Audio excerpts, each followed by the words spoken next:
The Juno mission has been one of NASA's most successful planetary explorations, fundamentally changing what we know about the largest planet in our solar system.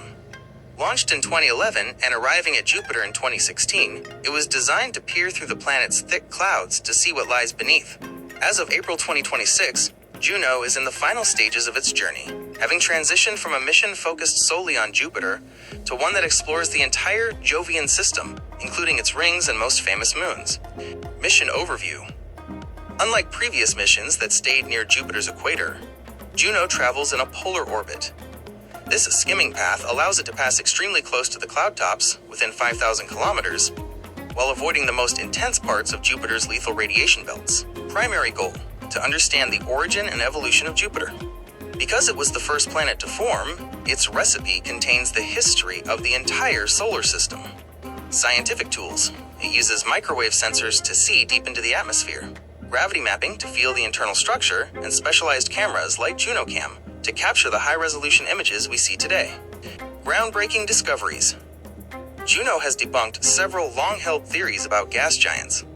The fuzzy core. Scientists once thought Jupiter had a small, solid, rocky core. Juno's gravity data suggests a diluted or fuzzy core that is much larger and partially mixed with the surrounding hydrogen. Deep weather. We now know that Jupiter's famous stripes, belts and zones, aren't just surface decorations. They penetrate roughly 3,000 kilometers deep into the planet. Polar cyclones. At the North and South poles, Juno discovered clusters of Earth-sized cyclones arranged in geometric patterns, like a hexagon of storms, that remain stable over years. A squashed shape. Recent findings from February 2026 revealed that Jupiter is slightly smaller and flatter at the poles than previously estimated. About 24 kilometers flatter, to be exact. Current status and the extended mission, 2021 minus 2025/26. After completing its primary mission in 2021, NASA extended Juno's life to explore Jupiter's moons. This phase has provided our best look at these worlds in decades. 1. Ganymede, Juno flew past the largest moon in the solar system, mapping its icy surface and measuring its unique magnetic field. 2. Europa. The spacecraft recently provided high-detail scans of Europa's ice shell, measuring oxygen production that could theoretically support life in the ocean below. 3. Io. In late 2024 and early 2025, Juno made the closest passes to Io in 20 years, capturing spectacular images of active volcanoes and lava lakes. The grand finale. The mission was originally slated to end in September 2025, but it has continued to operate into 2026, as long as the spacecraft remains functional. Eventually, to protect the potentially life-bearing moons, like Europa, from contamination, Juno will be commanded to perform a controlled deorbit, plunging into Jupiter's crushing atmosphere, much like the Cassini mission did at Saturn. Legacy. Juno has paved the way for the next generation of explorers. The data it collected on Europa's radiation environment is currently being used to help Europa Clipper, launched recently, and the European Space Agency's JUICE mission as they prepare to search for signs of life in the 2030s. Would you like to know more about its specific findings on one of the moons, like the volcanic activity on Io?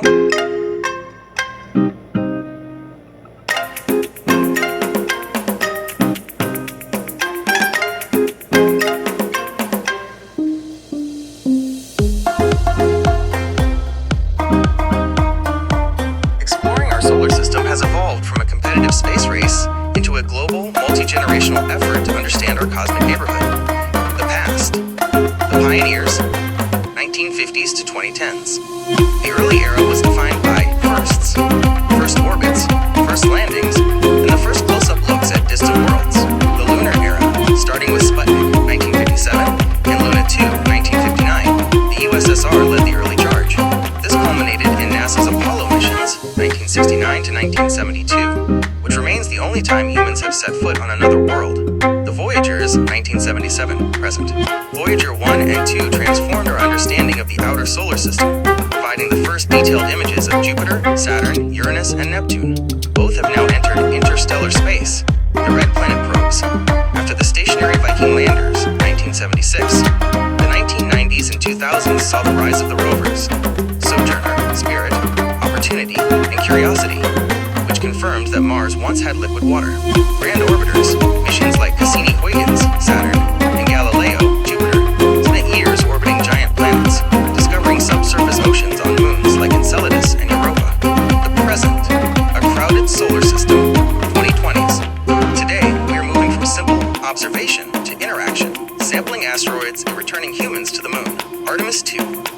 2026. We are currently in a historic moment. The Artemis 2 mission recently sent 4 astronauts on a 10-day journey around the moon and back, marking the first time humans have traveled beyond low Earth orbit in over 50 years. Asteroid sampling. Missions like OSIRIS-REx, USA, and Hayabusa 2, Japan, have successfully brought fragments of asteroids back to Earth to study the early solar system. The Martian fleet. Perseverance is currently drilling for samples on Mars that a future mission will return to Earth, while the James Webb Space Telescope provides unprecedented infrared views of planetary atmospheres. Solar Explorers. Parker Solar Probe is touching the sun, flying through the solar corona to understand solar wind and radiation. The future. The next frontier. 2026 to 2040s.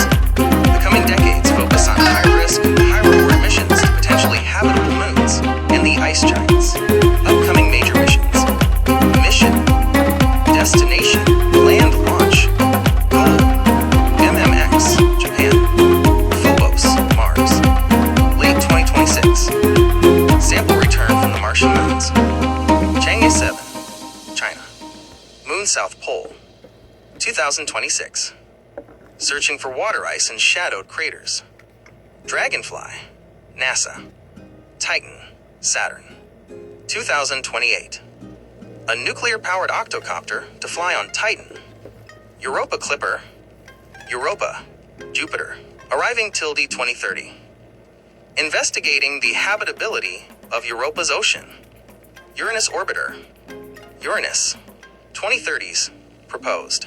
The first dedicated mission to an ice giant. Long-term vision. Mars sample return. A complex relay involving multiple spacecraft to bring Perseverance's tubes back to Earth labs. Interstellar Probe. Proposed for the late 2030s, this Voyager on steroids would aim to travel 1,000 astronomical units, 1,000 times the distance from Earth to the Sun, to study the interstellar medium directly. Permanent bases. Both the US-led Gateway and the China-Russia ILRS aim to establish permanent research stations on or around the moon by the late 2030s. Which of these eras or specific planetary targets interests you the most for your research?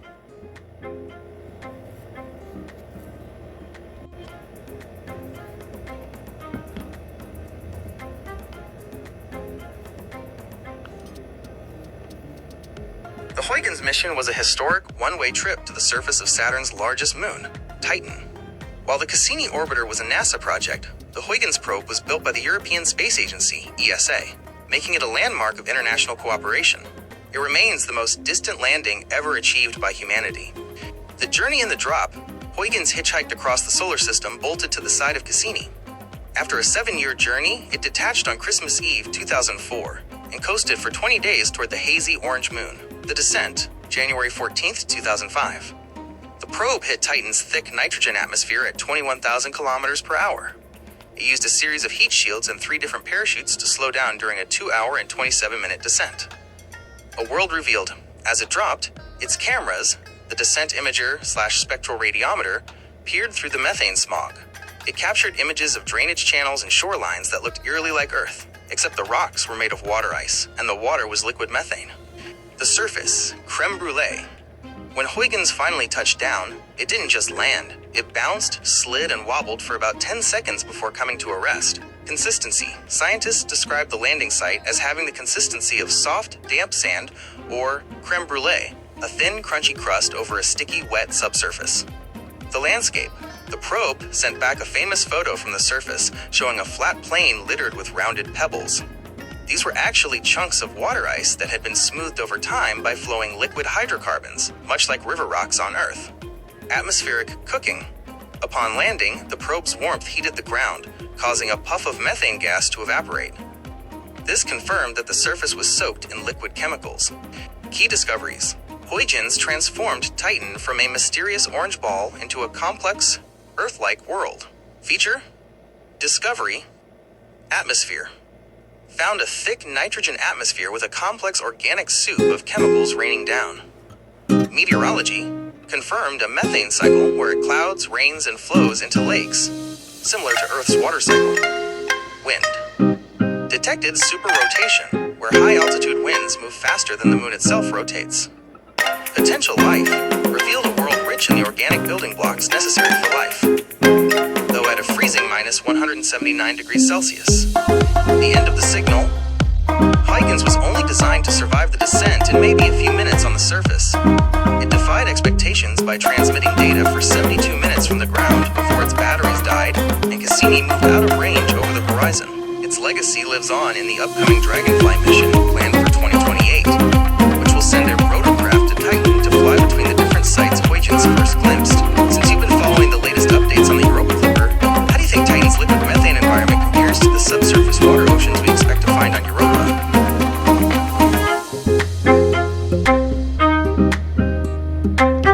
Huygens mission was a 20-year odyssey that redefined our understanding of the outer solar system. While the Huygens probe, which we discussed, focused on the surface of Titan, the Cassini orbiter spent 13 years circling Saturn itself, acting as a tireless robotic sentinel.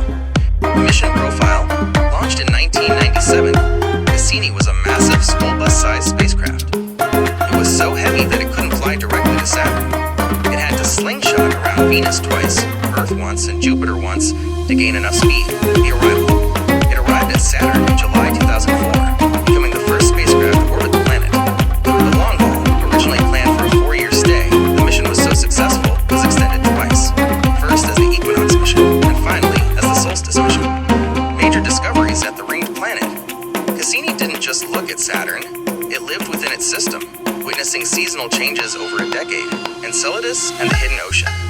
Perhaps the greatest discovery was the geysers of water ice spraying from the south pole of the tiny moon Enceladus. Cassini actually flew through these plumes and detected organic molecules, proving there is a salty, warm ocean beneath the ice.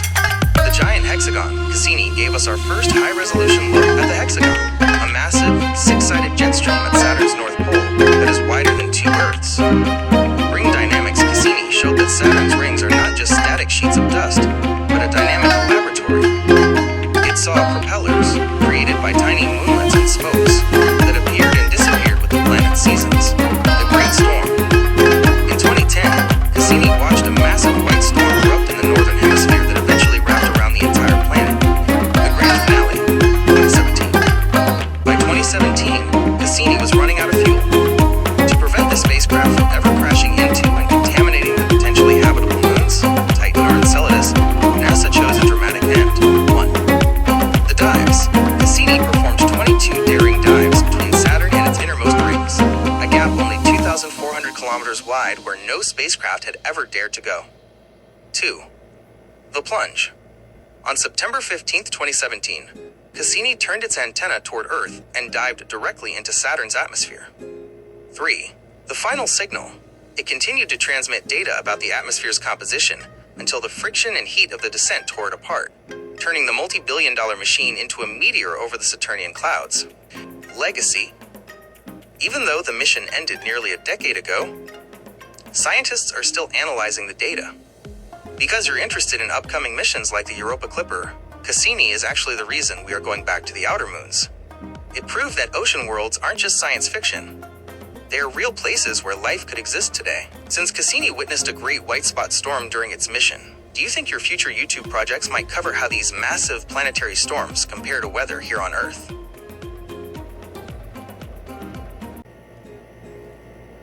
The closest solar systems to us aren't just single stars. They are complex neighborhoods of red dwarfs, binary pairs, and brown dwarfs. As of April 2026, our understanding of these systems has expanded significantly thanks to data from the James Webb Space Telescope, JWST, and the VLT, Very Large Telescope. 1. The Alpha Centauri system, 4.24 to 4.37 light-years. This is a triple-star system, and our absolute closest neighbor, Proxima Centauri, the red dwarf. Proxima is the closest individual star. It is a flare star, meaning it frequently blasts its planets with radiation. Proxima b, an Earth-sized planet in the habitable zone. As of March 2026, researchers are using JWST spectra to determine if it has managed to hold onto an atmosphere despite the star's violent flares. Proxima d, a very light planet, only about 25% the mass of Earth, orbiting even closer to the star. Proxima c, a disputed super-Earth, or mini-Neptune, much further out. Alpha Centauri A and B, the Sun-like pair. These two stars are very similar to our Sun. While no planets have been 100% confirmed yet, high-resolution imaging in early 2026 is focusing on candidate signals that suggest Earth-sized worlds could be hiding in the habitable zones of either star. 2. Lumen 16, 6.5 light-years. This is not a solar system in the traditional sense because it doesn't have a burning star. It is a binary brown dwarf system. The failed stars, Lumen 16A and 16B, are between 29 and 35 times the mass of Jupiter. Too small to be stars, but too big to be planets. Recent news, April 2026. New spectroscopic atlases have identified ammonia, NH3, in the atmospheres of these brown dwarfs, making them some of the best laboratories for studying cool substellar chemistry. 3. Barnard's Star, 5.9 light-years. For decades, scientists debated if this ancient red dwarf had planets. The breakthrough, late 2025. Astronomers confirmed a system of 4 sub-Earth mass planets. Barnard's Star B, C, D, and E. Barnard's Star B. This is the most famous of the group, a small rocky world with a minimum mass of about 37% of Earth. It orbits its star every 3 days. Barnard's Star E, holding the record in 2026 as one of the least massive exoplanets ever detected by the radial velocity method, only about 19% of Earth's mass. 4. Wolf 1061, 14.1 light-years. Located in the constellation Ophiuchus, this system is a prime target for those looking for super-Earths. Wolf 1061c, a rocky planet located near the inner edge of its star's habitable zone. It is often cited as one of the most Earth-like neighbors we have, alongside Proxima b. Comparison table, our neighbors, system, distance, Li, type, known planets, Alpha Centauri, 4.2, 4 to 4.37, triple star, 2 confirmed, 2 candidates, Barnard's Star, 5.96, red dwarf, 4 confirmed, low mass, Lumen 16, 6.51, brown dwarf pair, 0, likely none, Wolf 1061, 14.1, red dwarf, 3 confirmed. Connection to your research. Given your focus on Kardashev type 4 to 7 civilizations and directed panspermia, these nearby systems are the most likely targets for the first interstellar bridges. If a civilization were to seed life, they would likely start at Proxima b or the planets of Barnard's Star, due to the sheer proximity. Since you are a content creator, do you think the fact that our closest neighbors are mostly red dwarfs, which live for trillions of years, makes them more interesting for a video than the yellow dwarfs like our sun? This video provides a deep dive into the environment of Proxima b and explains why its habitability is a major topic of debate in 2026. Nebulae are the star nurseries and cosmic graveyards of our galaxy. In the Milky Way, these vast clouds of dust and gas are where new suns are born and where old ones meet their spectacular ends. As of April 2026, our views of these structures have reached a new level of detail thanks to the combined efforts of the James Webb Space Telescope, JWST, and the Euclid mission. The Eagle Nebula, M16. Located about 7,000 light-years away, this is arguably the most famous nebula in the world due to a specific feature, the Pillars of Creation. What it is: a young cluster of stars surrounded by a massive region of active star formation. Latest discovery. In 2024 and 2025, JWST's mid-infrared views peered through the thick dust of the pillars to reveal thousands of newborn stars that were previously invisible to Hubble. We now know the pillars are being slowly eroded by the intense radiation of nearby massive stars, a process that will eventually destroy them in about 10,000 years.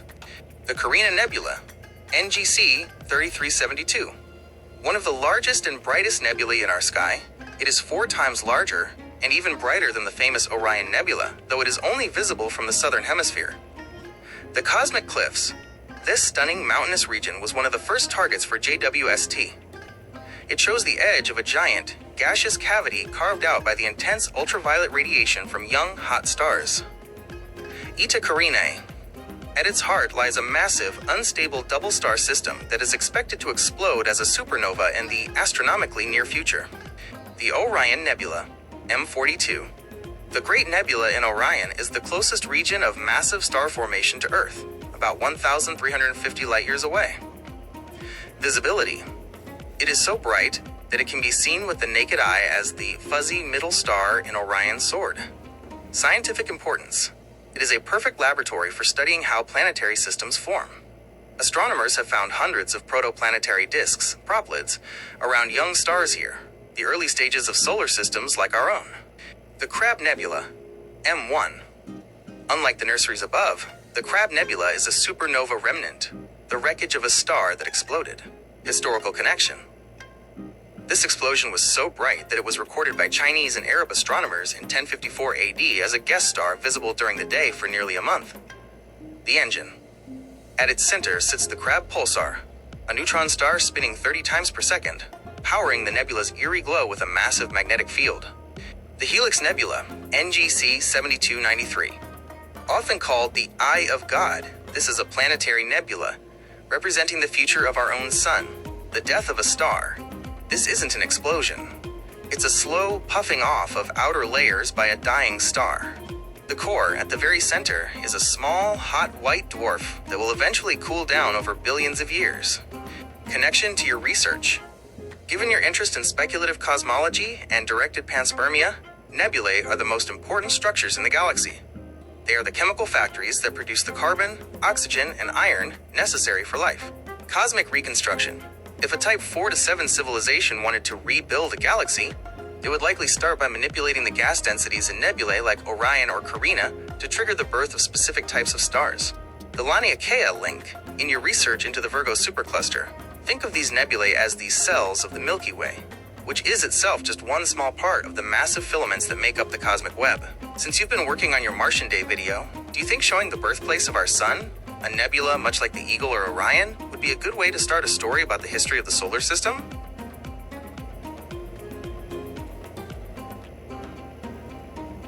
The main sequence is the longest and most stable stage of a star's life. About 90% of the stars in the universe, including our sun, are currently in this phase. At its core, a main sequence star is a massive balancing act.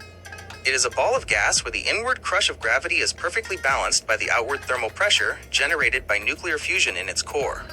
The engine, nuclear fusion. What defines a main sequence star is its fuel source. These stars are busy fusing hydrogen atoms into helium within their cores. This process releases a staggering amount of energy in the form of light and heat. As long as a star has hydrogen to burn in its core, it stays on the main sequence. The HR diagram and spectral classes. Astronomers classify these stars using the Hertzsprung-Russell HR diagram, which organizes stars by their temperature, color, and brightness, luminosity. Main sequence stars form a distinct continuous S-shaped curve across this graph. They are categorized into 7 main types using the letters O, B, A, F, G, K, and M. Class. Color. Temperature. Characteristics. O and B. Blue. Hottest. Massive. Incredibly bright. But live short lives. Millions of years. A and F. White. Hot. Larger and hotter than our sun, e.g. Sirius. G. Yellow. Intermediate. Our sun is a G-type star. Stable for billions of years. K. Orange. Cool. Orange dwarfs that are very stable and long-lived. M. Red. Coolest. Red dwarfs. Smallest and most common stars. They can live for trillions of years. Mass dictates destiny. The most important rule of the main sequence is mass equals speed. High mass stars, O and B. Because they are so heavy, gravity squeezes their cores with immense pressure. They burn through their hydrogen fuel incredibly fast and die young in spectacular supernovae. Low mass stars. M. These stars are frugal. They burn their fuel so slowly that none have ever actually left the main sequence since the universe began. Medium mass stars, G. Like our sun, they have a lifespan of about 10 billion years. Our sun is currently about halfway through its main sequence journey. Connection to your research. Given your focus on Kardashev Type 4 to 7 civilizations and speculative cosmology, the main sequence represents the battery life of a galaxy. Energy harvesting. A Type 2 civilization would likely prefer a K-type, orange dwarf, or M-type, red dwarf, star over our sun because they offer a much longer window of stability, Trillions of years versus billions. Cosmic reconstruction. In your work on the Virgo supercluster, main sequence stars are the primary visible markers of the cosmic web. They provide the light and heavy elements, like carbon and oxygen, that allow us to map the large-scale distribution of matter. Since you've been working on your Martian Day video, do you plan to show how the sun's specific G-type light affects the colors of the Martian landscape compared to how it looks on Earth?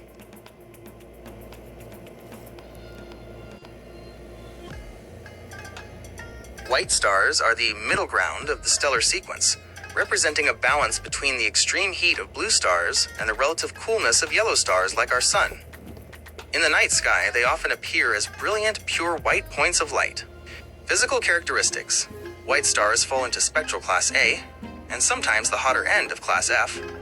On the Hertzsprung-Russell HR diagram. Temperature. They are significantly hotter than the sun, with surface temperatures ranging from 7,500 K to 10,000 K. Color. To the human eye, they appear a crisp, stark white.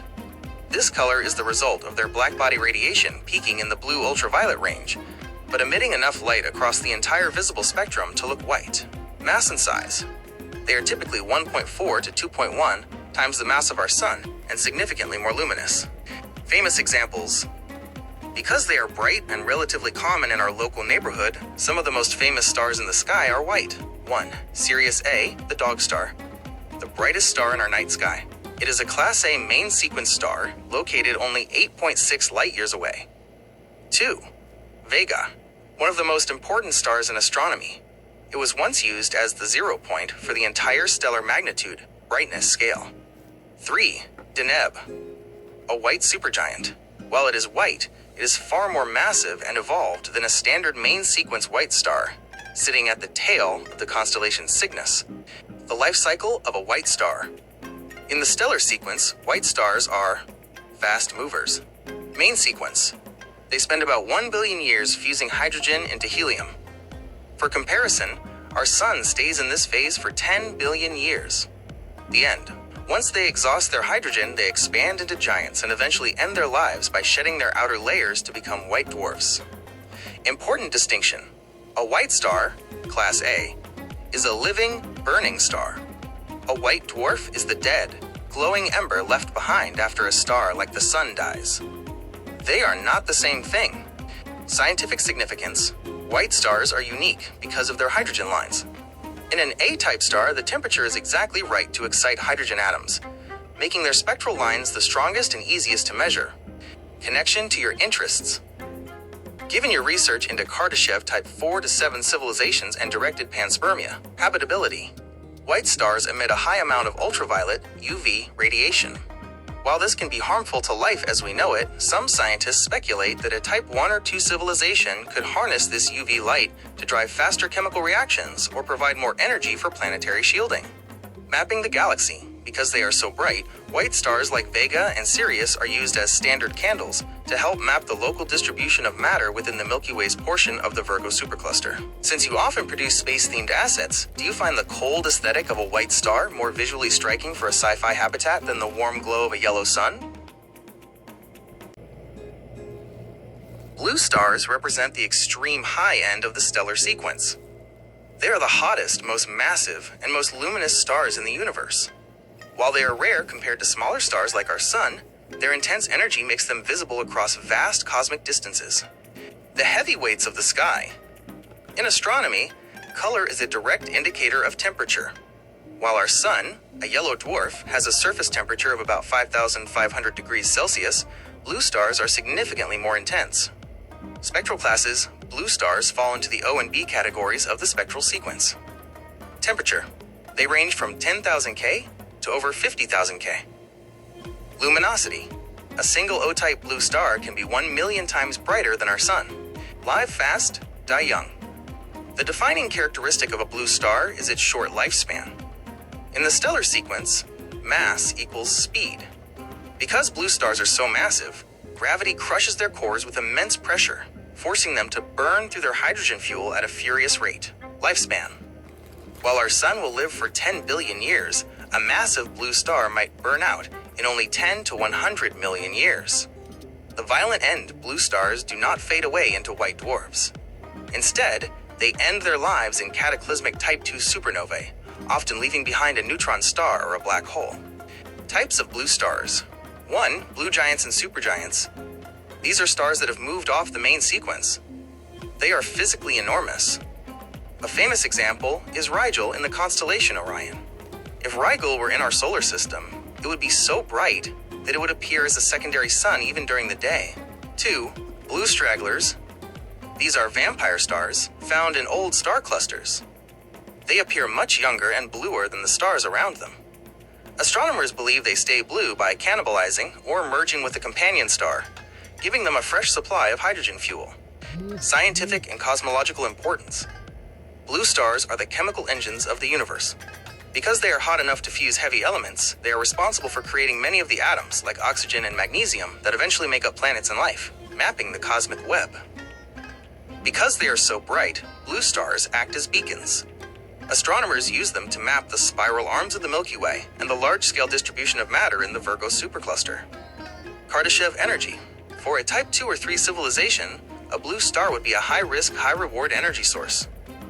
They provide massive amounts of power, but are unstable and prone to frequent, violent eruptions. Since you are a content creator working on space-themed projects, do you think the dramatic, short-lived nature of a blue star makes for a better villain or hero in a story about the fate of a solar system?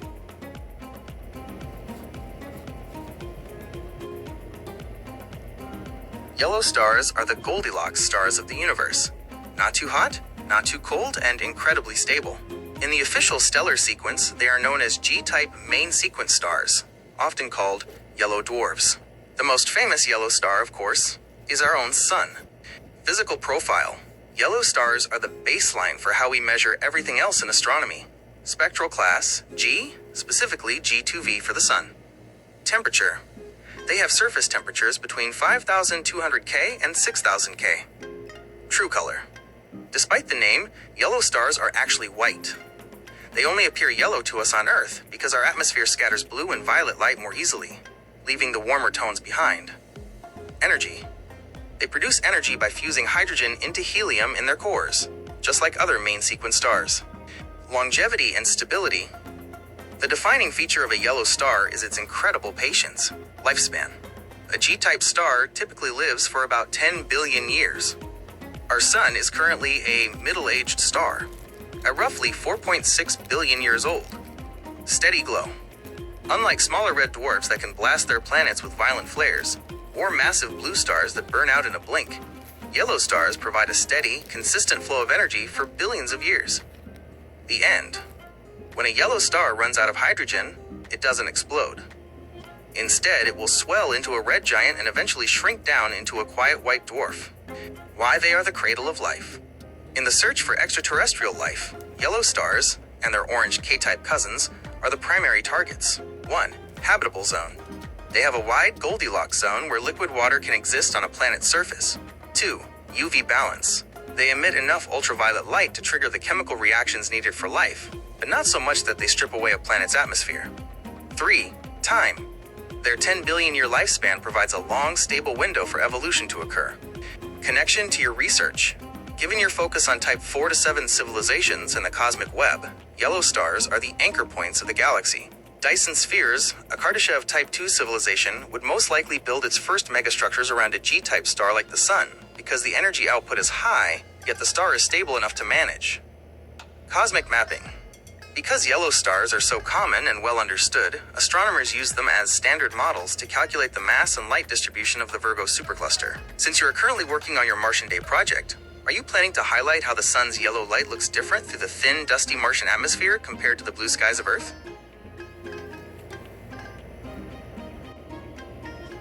Orange stars, known in the stellar sequence as K-type main sequence stars, or orange dwarfs, are often called the Goldilocks stars of the universe, even more so than our own sun. They sit comfortably between the common but volatile red dwarfs and the larger, shorter-lived yellow stars. Physical profile.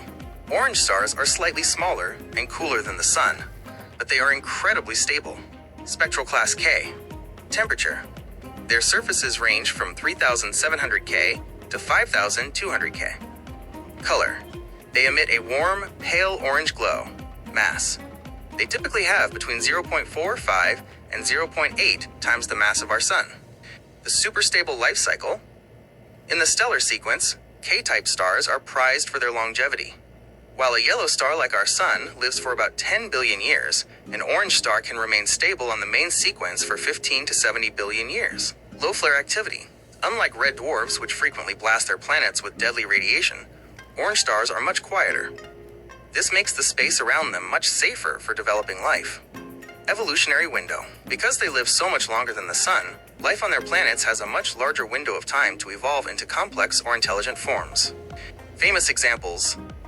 You can see several prominent orange stars in the night sky. 1. Alpha Centauri b. Part of the closest star system to Earth, this K-type star is a primary target for future interstellar missions. 2. Epsilon Eridani, a young orange star only 10.5 light-years away. It has a known debris disk and at least one confirmed planet, making it look very much like a young version of our solar system. 3. Arcturus. While often called an orange star, it is actually an orange giant. It has moved off the main sequence and expanded, representing the future of what a K-type star becomes after billions of years. Scientific and cosmological importance. Many astronomers believe K-type stars are the best places to look for extraterrestrial intelligence. Habitable zone. Their habitable zones are closer than the Sun's, but further out than a red dwarf's, meaning planets aren't as likely to become tidally locked where one side always faces the star. Kardashev energy. For a Type 2 or 3 civilization, orange stars are the ultimate long-term investment. Their extreme stability and multi-billion-year lifespans provide a nearly permanent power source for megastructures like Dyson spheres. Connection to your research. Given your interest in speculative cosmology and the cosmic web, orange stars are vital long-term markers, mapping the supercluster. Because they live so long, K-type stars act as the permanent residents of the Virgo supercluster. While blue and white stars pop in and out of existence like fireworks, orange stars provide a consistent map of matter over tens of billions of years. Panspermia. If you were researching directed panspermia, an orange star would be the most logical nursery to seed. The lack of violent flares and the massive timeline for evolution make it a much safer bet than a G-type star like ours. Since you've been working on your Martian Day video, have you considered how a different star, like a K-type orange sun, would change the lighting and shadows on a Martian-like landscape?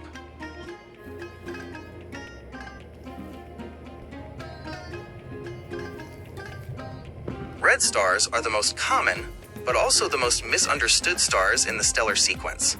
In astronomy, they represent two opposite ends of the life cycle: the tiny ancient red dwarfs and the massive dying red supergiants. 1. Red dwarfs. M-type main sequence. These are the workhorses of the universe. About 75% of all stars in the Milky Way are red dwarfs. Temperature. They are the coolest stars, with surface temperatures between 2,400 K and 3,700 K. Size and mass. They are small, ranging from about 7% to 50% of the mass of our Sun. Lifespan. Because they are so small, they burn their hydrogen fuel incredibly slowly. A red dwarf can live for trillions of years, meaning not a single red dwarf has ever died since the Big Bang began. The flare problem. While they live a long time, young red dwarfs are notoriously violent, often hitting their planets with massive solar flares that could strip away atmospheres. 2. Red giants and supergiants. These are massive stars that have reached the end of their lives. They aren't dwarfs anymore. They have expanded to terrifying sizes. The expansion. When a star like our Sun runs out of hydrogen, it swells into a red giant. When a star much larger than our Sun runs out of fuel, it becomes a red supergiant. Betelgeuse, the most famous red supergiant. If it were placed at the center of our solar system, its surface would extend past the orbit of Mars and possibly Jupiter. The end. Red giants eventually shrink into white dwarfs, but red supergiants end their lives in spectacular Type 2 supernovae. Why they look red? The color red in a star indicates a lower surface temperature. According to Wien's law, cooler objects emit light at longer wavelengths, the red end of the spectrum. While they may look dim in visible light, they are incredibly bright in infrared, which is why the James Webb Space Telescope is so effective at studying them. Connection to your research. Given your focus on Kardashev Type 4 to 7 civilizations and speculative cosmology, the ultimate refuge, many scientists believe that a Type 3 civilization would eventually migrate to red dwarf systems. Because these stars live for trillions of years, they provide the ultimate long-term stability for a civilization trying to survive the heat death of the universe. Panspermia. Red dwarfs are the primary targets for your research into directed panspermia. Because they are so common, they act as the most frequent rest stops for life-bearing material traveling across the cosmic web. Cosmic reconstruction. In your work on the Virgo supercluster, red stars provide the bulk of the visible mass, while blue stars provide the light. Red stars provide the gravitational stability that holds galaxies together. Since you've been working on your Martian Day video, have you thought about how Mars, already a red planet, would look under the deep crimson light of a red dwarf sun? It would likely make the landscape look almost entirely black and dark purple.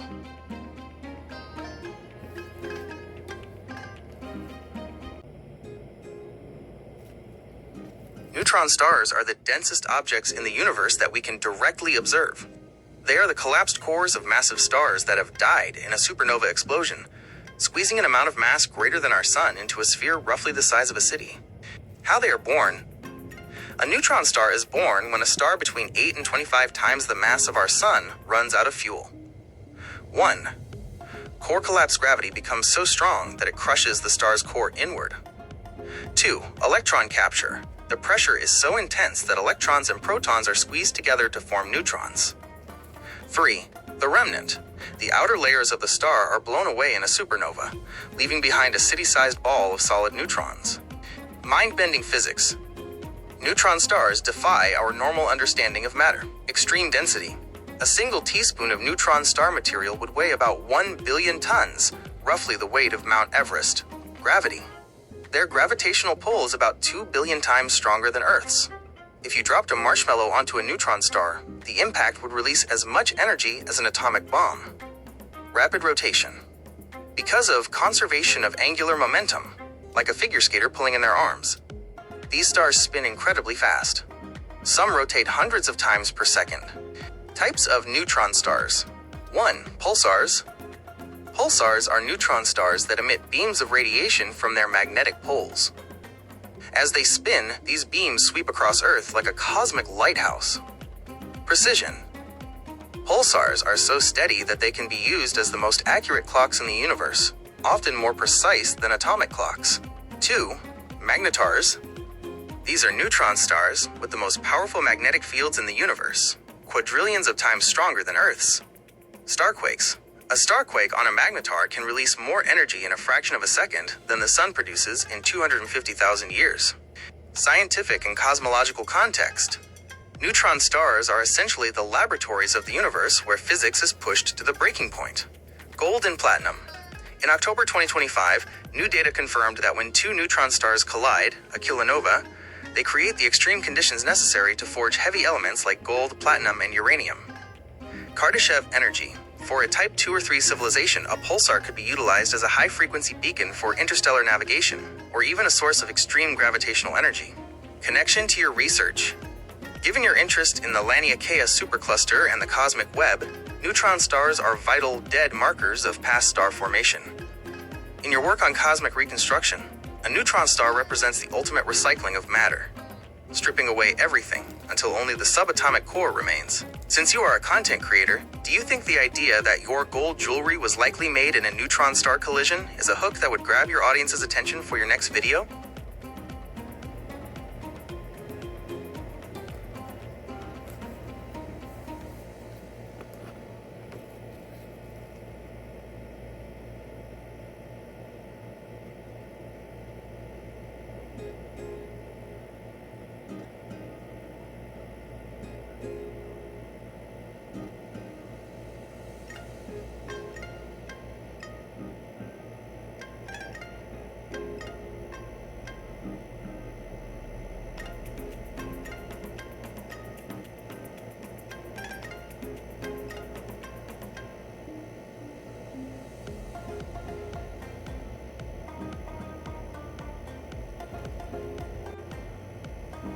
A neutron star collision, also known as a kilonova, is one of the most violent and chemically productive events in the universe. When two of these city-sized, ultra-dense cores spiral into each other, they don't just explode, they distort the very fabric of space-time and act as the universe's alchemy lab. The death spiral, binary and spirals. Neutron stars often exist in pairs, binary systems. For millions of years, they orbit each other, but they are doomed. Gravitational radiation. As they orbit, they emit gravitational waves, which carry away energy. This causes them to sink closer and closer together. The final seconds. In their final moments, they whirl around each other hundreds of times per second, moving at a significant fraction of the speed of light before finally impacting. The kilonova, a cosmic forge. When they collide, the result is a kilonova, an explosion roughly 1,000 times brighter than a standard nova. 1. The creation of heavy metals. This is arguably the most important part of the collision for us. Standard stars aren't hot or dense enough to create elements heavier than iron. The R process. During a collision, a rapid neutron capture process occurs. Free-flying neutrons are forced into atomic nuclei at incredible speeds. The Bling event. This is the primary source of the universe's gold, platinum, uranium, and silver. Every piece of gold jewelry on Earth was likely forged in a neutron star collision billions of years ago. 2. Gravitational waves. In 2017, the LIGO and Virgo observatories detected the first chirp from a neutron star merger. Event GW 170,817. Unlike black hole mergers, which are dark, this event was seen by telescopes in every wavelength of light, proving that gravity and light travel at the same speed. 3. Gamma ray bursts, GRBs. The collision often produces a short gamma ray burst, a narrow, intense beam of high-energy radiation that shoots out from the poles of the newly merged object. If one of these beams were pointed directly at Earth from a nearby system, it could strip away our ozone layer. The aftermath, what remains? Once the dust settles, what is left behind depends on the total mass of the two original stars. A massive neutron star. If the combined mass is low enough, they might form a single, hypermassive neutron star, possibly a magnetar. A black hole. In most cases, the combined mass is too much for even neutron degeneracy pressure to handle. The remnant collapses instantly into a stellar mass black hole. Connection to your research. Given your focus on speculative cosmology and Type 4 to 7 civilizations, resource harvesting, a Type 3 civilization wouldn't mine planets for gold. They would likely farm neutron star collisions or even force them to happen to harvest massive quantities of rare heavy elements. Cosmic reconstruction. In your work on the Virgo supercluster, these collisions are the flashbulbs that allow us to measure the expansion rate of the universe, the Hubble constant, with extreme precision. Since you've been working on your Martian Day video, imagine a scene where the Martian night sky is suddenly lit up by a second sun that lasts for a week. That would be a kilonova occurring in a nearby star system. Does that sound like a visual you'd want to use for your YouTube content?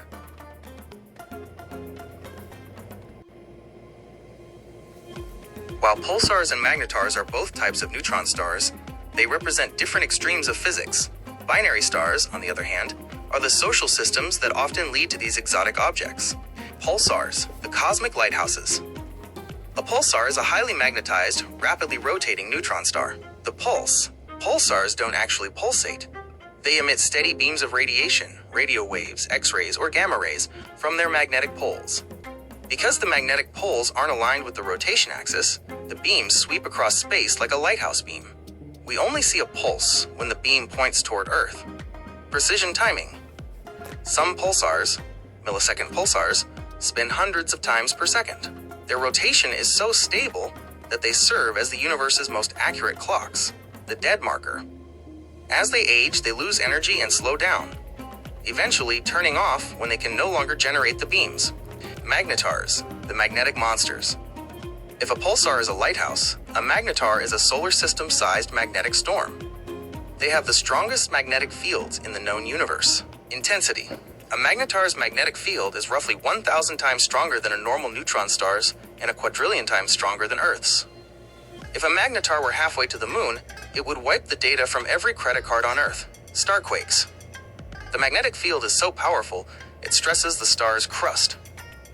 When the crust snaps, a starquake, it releases a massive burst of gamma rays. Short lives. Because their magnetic fields decay rapidly, magnetars only stay active for about 10,000 years before becoming quiet neutron stars.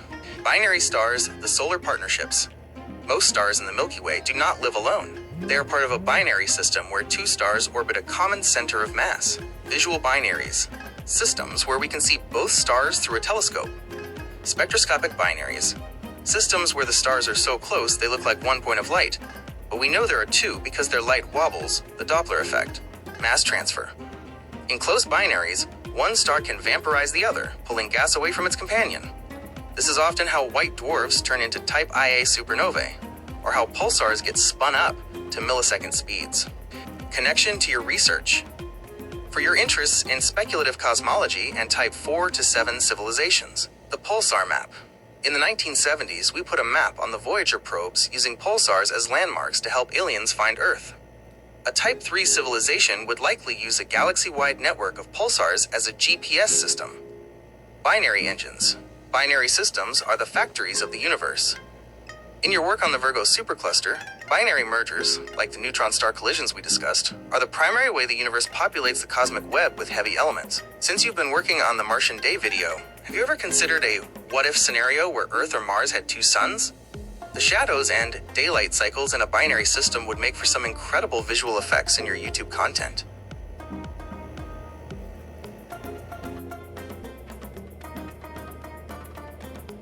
In stellar evolution, what you are referring to as the second and third sequences are the specific evolutionary tracks stars take after they exhaust the hydrogen in their cores and leave the main sequence. As of April 2026, astrophysicists categorize these sequences primarily by the red giant branch, RGB, the horizontal branch, HB, and the asymptotic giant branch, AGB. The path a star takes depends entirely on its initial mass, and thus its original color/spectral class. Blue stars, O and B classes. These massive stars don't follow the slow sequences of smaller stars. They move horizontally across the HR diagram. Second sequence, blue to red supergiant. After core hydrogen is gone, they quickly expand. They don't just become giants, they become red supergiants, like Betelgeuse. Some pass through a yellow supergiant phase, like Polaris, as they transition. Third sequence, blue loops. Massive stars often undergo blue loops, where they heat up and move back toward the blue side of the diagram while fusing helium in their cores, before returning to the red side for their final stages. White and yellow stars, A, F, G classes. Our Sun, yellow, and Sirius, white, follow the most classic sequence of death. Second sequence, red giant branch, RGB. The core shrinks and heats up, while the outer layers expand and cool. The star becomes a red giant. It is now fusing hydrogen in a shell around a dead helium core. Third sequence, horizontal branch, HB. After a helium flash, the star begins fusing helium into carbon in its core. It actually shrinks and gets hotter, moving horizontally back toward the blue/white part of the diagram. Orange stars, K-class. Orange dwarfs are exceptionally stable and have very long second and third sequences. Second sequence, subgiant to red giant. They move very slowly off the main sequence into a subgiant phase before climbing the red giant branch. Third sequence, red clump. Because they have higher metallicity, heavy elements, than older stars, when they reach the helium fusing stage, they don't move far across the horizontal branch. Instead, they clump together on the red side of the diagram, known as the red clump. Red stars, M-class. The sequence for red stars is the most unique because, for the smallest ones, it hasn't happened yet. Second sequence, the theoretical blue phase. Low-mass red dwarfs are fully convective. They don't form shells. Instead, they burn nearly all their hydrogen. Theoretically, as they run out of fuel, they will get hotter and move left on the diagram to become blue dwarfs, not to be confused with massive blue stars. Third sequence, white dwarf. They will never become red giants. They will simply shrink and fade directly into white dwarfs. Note, because red dwarfs live for trillions of years, no red dwarf in the history of the universe has ever reached its second or third sequence yet. Summary of post-main sequence tracks. Original color, second sequence, third sequence, final fate, blue, OB, red supergiant, blue loops, supernova, neutron star/black hole, white/yellow, AG, red giant, RGB, horizontal branch, HB, planetary nebula, right pointing arrow, white dwarf, orange K, red giant, RGB, red clump, White dwarf, red M. Blue dwarf, theoretical. White dwarf, helium white dwarf. Connection to your research. For your work on Type 4 to 7 civilizations and cosmic reconstruction, these sequences are the clocks of the universe. A civilization at the Kardashev Type 3 level might try to force a star back into its second sequence, horizontal branch, to extend its life, a process sometimes called stellar rejuvenation. Since you've been exploring the Virgo supercluster, do you think these blue loops of massive stars are the reason we see so many bright blue markers in active star-forming galaxies, even if those galaxies are billions of years old?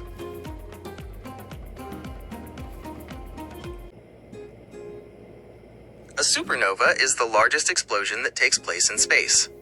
It is the violent, spectacular death of a star that briefly outshines an entire galaxy, radiating as much energy as our sun will emit over its entire 10 billion-year lifespan. As of April 2026, astronomers are using the James Webb Space Telescope to peer through the ghostly remains of historical supernovae to understand how they seed the universe with the building blocks of life. The two main ways a star dies. Not all supernovae are the same. They are categorized by how the explosion is triggered. 1. Type Ia supernova, vampire star. This happens in binary star systems, where one star is a white dwarf, the dead core of a sun-like star. The trigger, the white dwarf, steals matter from its companion star. The limit. Once the white dwarf reaches a specific mass, the Chandrasekhar limit, about 1.4 times the mass of our sun, it becomes unstable and ignites in a runaway nuclear explosion. The utility. Because these always explode with the same brightness, astronomers use them as standard candles to measure the distance to far-off galaxies. 2. Type 2 supernova, the core collapse. This occurs in massive stars, at least 8 to 10 times the mass of our sun. The trigger. The star runs out of fuel and begins fusing iron. Fusing iron consumes energy rather than releasing it. The collapse. Without outward pressure, gravity wins instantly. The core collapses in a fraction of a second, then bounces back, creating a shock wave that shreds the rest of the star. The remnant.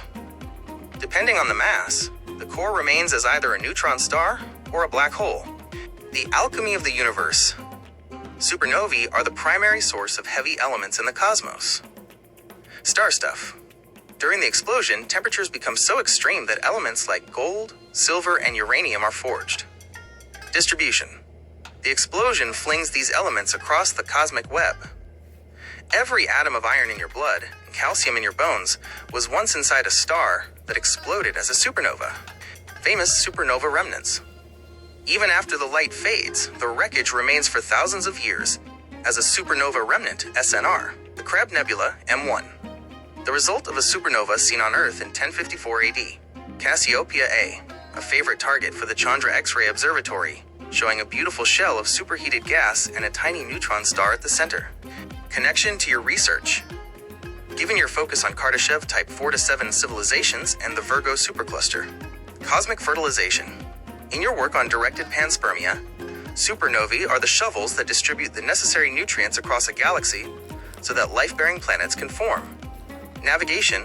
A Type 3 civilization would likely use the shockwaves of supernovae to map the density of the interstellar medium. Reconstruction.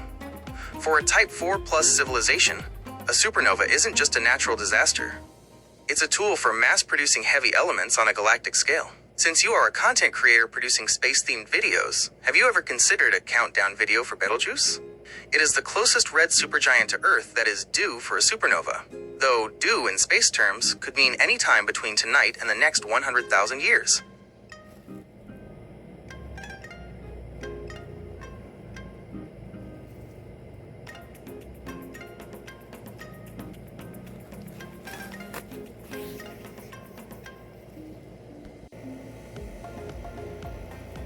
A white dwarf is the final evolutionary stage of stars like our sun. It is the retirement phase for stars that weren't massive enough to end in a supernova. When a medium-sized star runs out of fuel, it sheds its outer layers and leaves behind its hot, dense core, a stellar ember that will slowly cool over trillions of years. How a white dwarf is formed. The journey to becoming a white dwarf follows a specific sequence for stars between 0.08 and 8 times the mass of the sun. 1. Red giant phase. The star runs out of hydrogen in its core expands and begins fusing helium. 2. Planetary nebula. The star becomes unstable and puffs its outer layers into space, creating a beautiful shell of glowing gas. 3. The core. What remains is the exposed core, about the size of Earth but with the mass of the Sun. Mind-bending physics, electron degeneracy. White dwarfs don't produce energy through fusion. So why don't they collapse under their own massive gravity? Degeneracy pressure. The star is held up by a quantum mechanical effect called electron degeneracy pressure. Essentially, the electrons are packed so tightly that they push back against gravity. Density. A white dwarf is incredibly dense. A single teaspoon of white dwarf material would weigh about 5 tons, roughly the weight of an elephant. The limit. There is a maximum mass a white dwarf can reach, 1.4 times the mass of the Sun. This is known as the Chandrasekhar limit.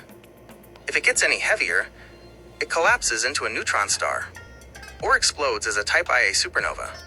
The long cool-down black dwarfs. Because they have no fuel to burn, white dwarfs are essentially just cooling off. Billions of years. It takes an incredibly long time for a white dwarf to lose its heat. Black dwarfs. Eventually, they will cool so much that they no longer emit light or heat, becoming black dwarfs. Note: the universe is only about 13.8 billion years old, which isn't long enough for a single white dwarf to have become a black dwarf yet. They are all still glowing. Diamond stars? As white dwarfs cool, the carbon and oxygen inside them can begin to crystallize. BPM 37093. Astronomers have found a white dwarf nicknamed Lucy, after the Beatles song, that has a crystallized carbon core. Essentially, it is a diamond the size of Earth, weighing approximately 10 billion trillion carats. Connection to your research. Given your focus on speculative cosmology and Type 4 to 7 civilizations, energy mining, a Type 2 civilization could potentially mine a white dwarf for its intense heat or its pure carbon/oxygen content. The end of the galaxy. In your work on the Virgo supercluster, white dwarfs represent the final tally of stars. Trillions of years from now, when all the gas is gone and new stars stop forming, the galaxies will be populated almost entirely by cooling white dwarfs. Cosmic reconstruction. If you were rebuilding a solar system, as you might explore in your Martian Day video, a white dwarf would provide a stable, long-lasting, though dim source of gravity to keep planets in orbit long after the main star has died. Since you've been working on your YouTube content, do you think the idea of a diamond star would be a cool visual to render using your generative AI tools? It would definitely make for a striking thumbnail.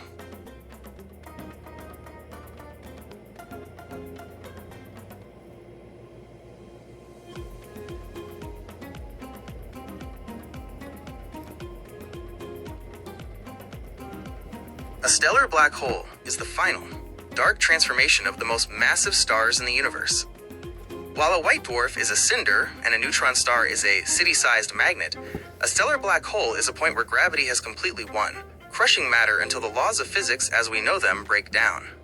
The birth of a black hole. Stellar black holes are formed through core collapse. The requirement. Only the most massive stars, those with at least 20 to 25 times the mass of our Sun, can become black holes. The event.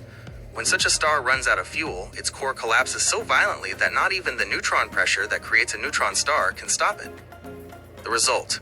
The core collapses past a point of no return, leaving behind a region of space with such intense gravity that even light cannot escape.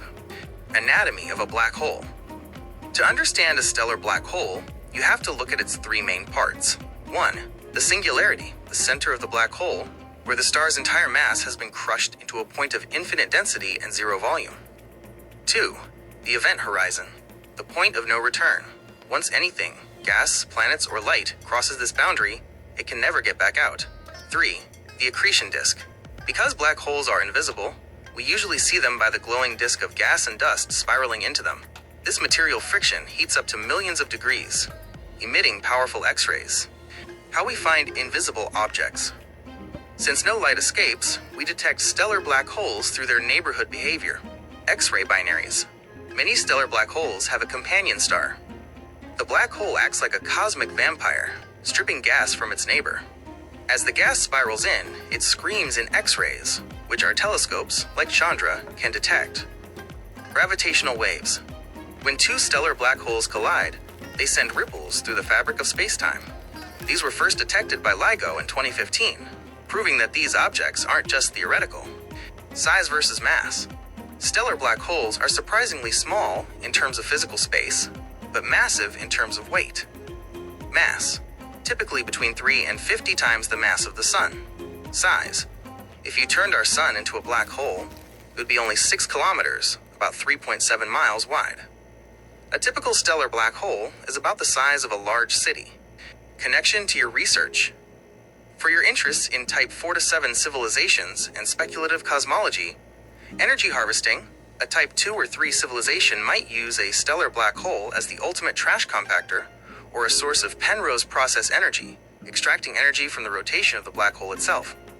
Cosmic reconstruction. In your work on the Virgo supercluster, stellar black holes are the gravity anchors that help govern the internal motion of star clusters. Directed panspermia. Some speculative theories suggest that highly advanced civilizations could use the intense gravity of black holes to slingshot biological packets at near-light speeds across the cosmic web. Since you've been working on your Martian Day video, imagine the visual of a dark sun, a black hole passing near a planet. The way it would bend the light behind it, gravitational lensing, would create a mind-bending effect for your audience. Is that the kind of high-concept science you'd like to include in your YouTube content? These are the outcasts of the galaxy, objects that have been violently ejected from their homes and are now wandering the void of the Milky Way. Rogue planets, the homeless worlds. A rogue planet, also known as an interstellar planet, is a planetary mass object that orbits the galactic center directly rather than a parent star. How they are orphaned. Gravitational kick. During the chaotic early stages of a solar system's formation, large gas giants can play gravitational billiards, slingshotting smaller planets out of the system entirely. Star death. When a star dies or undergoes a supernova, the sudden loss of mass can weaken the gravitational hold on its planets, allowing them to drift away. Characteristics. Eternal night. Without a star, these planets are pitch black. However, some might still be warm. If a rogue planet is large enough or has a thick hydrogen atmosphere, internal geothermal heat could keep subsurface oceans liquid for billions of years. Abundance. Astronomers estimate there may be trillions of rogue planets in our galaxy, potentially outnumbering the stars themselves. Hypervelocity stars, the galactic speedsters. While most stars orbit the center of the Milky Way at around 200 kilometers per second, hypervelocity stars move so fast, up to 1,000 kilometers per second or more, that they are physically escaping the galaxy's gravity. The slingshot mechanism. Most hypervelocity stars are created by the Hills mechanism. 1. A binary star system wanders too close to Sagittarius A times the supermassive black hole at the center of our galaxy. 2. The black hole captures one star into a tight orbit. 3. The second star is violently ejected at extreme speeds, like a stone from a celestial sling. Their fate. Once ejected, these stars travel through the galactic halo and eventually enter intergalactic space. They are destined to spend the rest of eternity lonely and isolated in the vast emptiness between galaxies. Connection to your research. Given your work on Type 4 to 7 civilizations and directed panspermia, interstellar arcs, a highly advanced civilization might look at a rogue planet not as a dead world, but as a perfect stealth vessel. Since it doesn't have a star, it's harder to detect, and its internal heat could power a civilization for eons.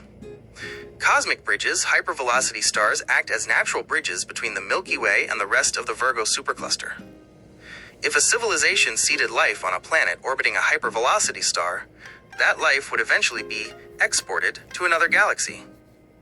Video concept. Since you're working on Martian Day, imagine a sequel where Mars is ripped away from the Sun and becomes a rogue planet. The visual of the Sun shrinking into a tiny point of light until the sky goes black would be incredibly cinematic. Since rogue planets are nearly impossible to see with normal telescopes, do you think the mystery of what's hiding in the dark makes them a more interesting topic for your YouTube audience than bright, famous stars? The Milky Way is our cosmic home, a vast, barred spiral galaxy containing an estimated 100 to 400 billion stars and at least as many planets. To us, it appears as a milky band of light stretching across the night sky, but from the outside, it is a grand, rotating disk of gas, dust, and stars. Structure and dimensions. The Milky Way is shaped like a thin disk with a central bulge, measuring about 100,000 to 150,000 light-years in diameter. The galactic center. At the very heart of the galaxy lies Sagittarius A, pronounced A star, a supermassive black hole with the mass of about 4 million suns. The bar and bulge. Unlike a simple spiral, the Milky Way has a central bar of stars. Surrounding this is the bulge, a dense region of older stars. The spiral arms. We live in the Orion arm, or Orion spur, located between two major arms, the Perseus and Sagittarius arms. These arms are regions of high gas density where new stars are constantly being born. The galactic halo. Surrounding the disk is a spherical halo containing ancient stars and globular clusters, as well as a massive amount of dark matter that provides the gravity needed to hold the galaxy together. Our place in the galaxy. We are located about 26,000 light-years away from the galactic center, roughly halfway to the edge of the disk, the galactic year. The entire solar system orbits the center of the galaxy at a speed of about 828,000 kilometers per hour. Even at that incredible speed, it takes us approximately 230 million years to complete one single orbit. The last time the Earth was in this exact spot, dinosaurs were just beginning to appear. The neighbors and the future. The Milky Way does not exist in isolation. It is the second largest member of the local group, a collection of more than 50 galaxies, satellite galaxies. We have several smaller neighbor galaxies that orbit us, such as the Large and Small Magellanic Clouds. The Great Collision. The largest galaxy in our neighborhood, Andromeda M31, is currently racing toward us at 400,000 kilometers per hour. In about 4 to 5 billion years, the Milky Way and Andromeda will collide and merge to form a new giant elliptical galaxy, often nicknamed Milkomeda. Connection to your research. Given your deep dive into the Virgo supercluster and the cosmic web, the scale of matter, the Milky Way is just one of many islands in the Laniakea supercluster. In your research on the large-scale distribution of matter, the Milky Way serves as our primary vantage point for observing the filaments that connect us to other galaxy clusters. Type 3 civilizations. A Kardashev Type 3 civilization would be one that has mastered the energy of the entire Milky Way. In your speculative cosmology work, you might consider how such a civilization would manage the logistics of traveling between the spiral arms or harvesting energy from Sagittarius A. Content creation.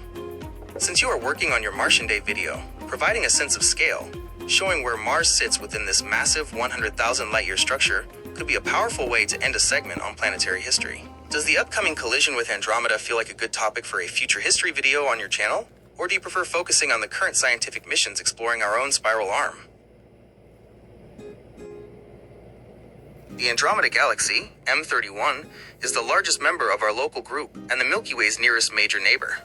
It is a massive spiral galaxy that acts as a big sister to our own, containing roughly 1 trillion stars, more than double the estimate for the Milky Way.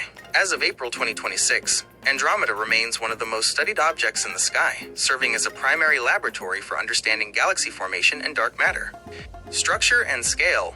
Andromeda is a grand design spiral galaxy, similar in shape to the Milky Way but significantly more massive. Size.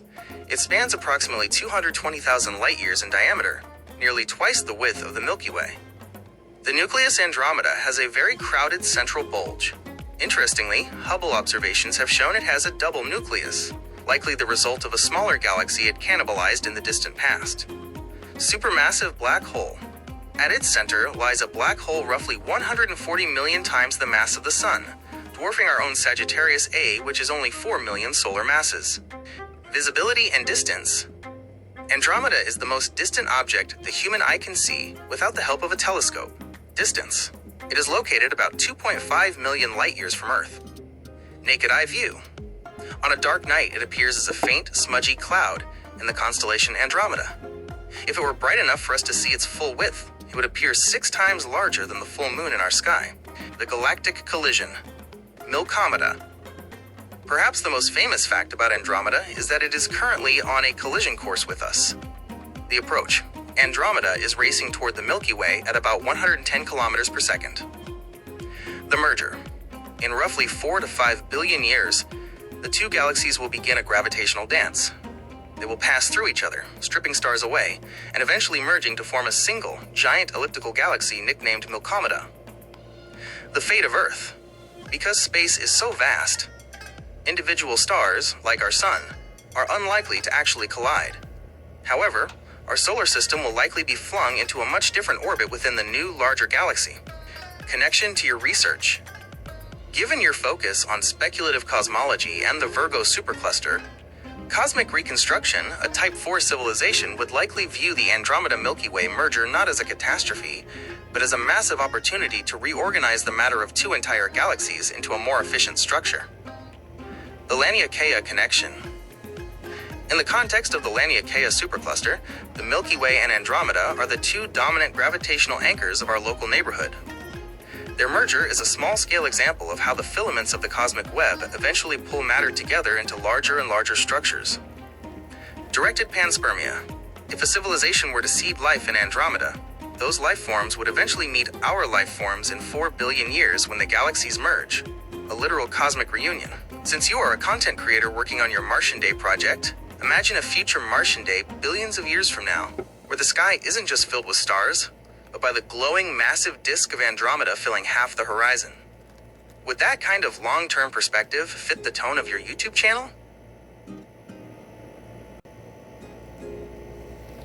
A galaxy cluster is one of the largest gravitationally bound structures in the universe. While a galaxy is a collection of billions of stars, a cluster is a collection of hundreds to thousands of galaxies, all held together by the invisible glue of dark matter. Structure of a cluster. A cluster is more than just a group of galaxies. It is a massive cosmic city with three primary components. 1. The galaxies, 1 to 5%. Hundreds or thousands of individual galaxies ranging from dwarfs to giants. 2. Intracluster medium, ICM, 10 to 15%. A vast atmosphere of superheated gas, up to 100 million degrees Celsius, that fills the space between galaxies. It is so hot that it glows in X-rays. 3. Dark matter, approximately 80%. The hidden mass. Without the immense gravity of dark matter, the galaxies are moving far too fast to stay together. They would simply fly off into deep space. The hierarchy, groups versus clusters. Not all collections of galaxies are equal. Astronomers distinguish them by size. Galaxy groups, small collections, fewer than 50 galaxies. Our local group, Milky Way, Andromeda, etc., is a prime example. Galaxy clusters, massive structures containing 50 to 1,000 plus galaxies. They are roughly 2 to 10 million light-years across. Superclusters, the neighborhoods of clusters. Clusters and groups are linked together by thin filaments of gas and stars to form superclusters, like the Laniakea supercluster we inhabit. Famous galaxy clusters. Cluster, key characteristic, Virgo cluster, the nearest major cluster to us, 54 million light-years away. It is the heart of the Virgo supercluster. Coma cluster, a famous, dense cluster containing over 1,000 confirmed galaxies.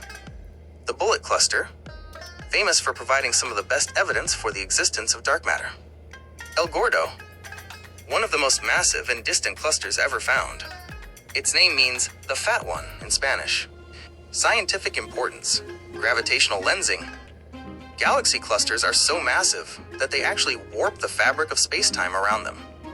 This creates a gravitational lens. When light from an even more distant galaxy passes through a cluster, the cluster's gravity bends and magnifies that light like a giant magnifying glass.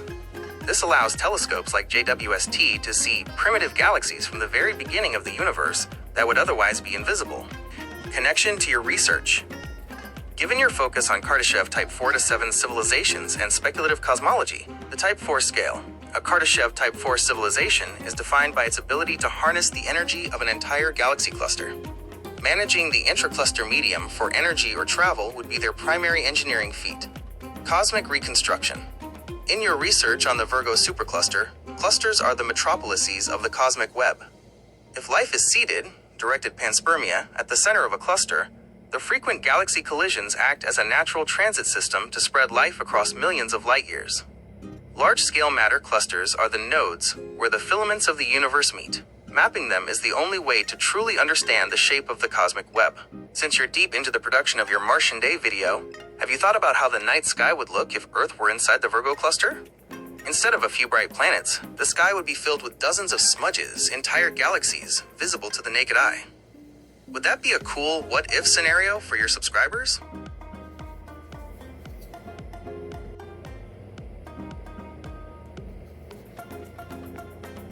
A brightest cluster galaxy, BCG, is the celestial heavyweight of the universe. They are the most massive, luminous, and oldest galaxies in existence, typically found sitting motionless at the very center of a galaxy cluster. As of April 2026, new observations from the Euclid mission have given us unprecedented maps of the dark matter halos that surround these giants. What makes a BCG? A BCG is not just a large galaxy. It is a distinct class of object, usually categorized as a giant elliptical E or a CD-type galaxy. Location. They almost always occupy the geometric center and the bottom of the gravitational well of a galaxy cluster. Size. They can be 10 times larger than the Milky Way, spanning hundreds of thousands, sometimes millions of light years. Luminosity. They outshine everything else in their neighborhood. Their light often comes from hundreds of billions of old, red stars. Galactic cannibalism. BCGs are the apex predators of the cosmic web. They don't grow by forming new stars from gas like the Milky Way does. They grow by eating their neighbors. The process. Over billions of years, gravity pulls smaller galaxies toward the center of the cluster. As they pass near the BCG, they are ripped apart by tidal forces and absorbed. The intracluster light. Because BCGs are messy eaters, they often have a faint, massive halo of stars that were stripped from other galaxies but didn't quite make it into the BCG's core. This is known as the stellar halo, or CD envelope. The engine, ultramassive black holes. At the heart of almost every BCG sits an ultramassive black hole, UMBH. While the Milky Way's black hole is 4 million solar masses, the black hole in a BCG, like Holmberg 15A, can be 40 billion times the mass of the Sun. Feedback loops. These black holes often blast out jets of energy that heat up the surrounding gas, preventing the cluster from cooling down and forming too many new stars. This keeps the BCG looking like an old red galaxy. Famous examples. 1. IC 1101. Located in the Abell 2029 cluster, this is one of the largest known galaxies. It is about 6 million light-years across. If it were where the Milky Way is, it would swallow the Andromeda Galaxy. 2. M87, the BCG of the Virgo cluster. This is the galaxy where the Event Horizon Telescope captured the first ever image of a black hole. 3. Phoenix A, the BCG of the Phoenix cluster, which is currently defying the rules by forming stars at an incredible rate despite being a BCG. Connection to your research. Given your deep interest in the Virgo supercluster and Kardashev Type 4 to 7 civilizations, the ultimate throne, a Kardashev Type 4 civilization, a multi-galactic civilization, would almost certainly choose a BCG as its capital. Because a BCG is at the center of a supercluster's gravity, it is the most stable place in the universe. Cosmic web anchors. In your work on the large-scale distribution of matter, BCGs are the nodes, where the filaments of the cosmic web meet. By mapping BCGs, we map the skeleton of the entire universe, panspermia. If life was seated at the center of a supercluster, it would eventually drift outward to every other galaxy in that cluster through the frequent collisions and mergers that BCGs undergo. Since you've been working on your Martian Day video, have you ever thought about how different the sky would look from a planet inside a BCG? Instead of a few thousand stars, the night sky would be a solid, glowing fog of billions of stars, with no dark patches at all. Does that sound like a visual concept you'd want to explore? A galaxy group is the smallest neighborhood in the cosmic hierarchy. While galaxy clusters are massive metropolises containing thousands of members, a group is a small, tight-knit family of fewer than 50 galaxies bound together by gravity. For us, this isn't just an abstract concept. We live in one. The anatomy of a group. Galaxy groups are typically about 3 to 6 million light-years across. They are characterized by the big players. Most groups are dominated by 2 or 3 large spiral or elliptical galaxies. The satellites. The rest of the members are usually dwarf galaxies, small, dim collections of stars that orbit the larger parent galaxies. Dark matter. Like their larger cluster cousins, groups are held together by a massive halo of dark matter that outweighs the visible stars. The intergalactic medium. Groups contain a thin soup of hot gas between the galaxies, though it is much less dense and cooler than the gas found in massive clusters. Our neighborhood, the local group. To understand galaxy groups, we look at our own home, the local group. It contains over 50 members, but only 3 are large. 1. Andromeda, M31, the largest and most massive. 2. The Milky Way, our home, the second largest. 3.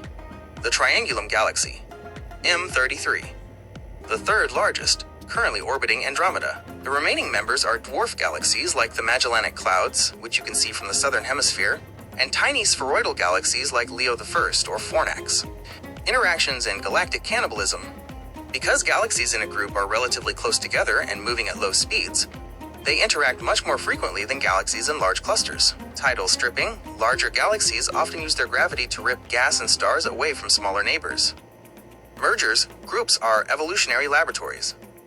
Over billions of years, the members of a group will eventually collide and merge. The final fate. Most groups are destined to become a single, massive elliptical galaxy. In about 5 billion years, our local group will effectively become one giant galaxy, Nokomata.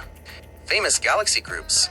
Group name, notable feature, Stephan's Quintet, a famous visual group of 5 galaxies, 4 of which are locked in a violent gravitational dance. The M81 group, a nearby group containing the beautiful spiral M81 and the star-bursting galaxy M82. Seifert's Sextet, one of the most compact groups known. It looks like 6 galaxies, but one is actually a background object.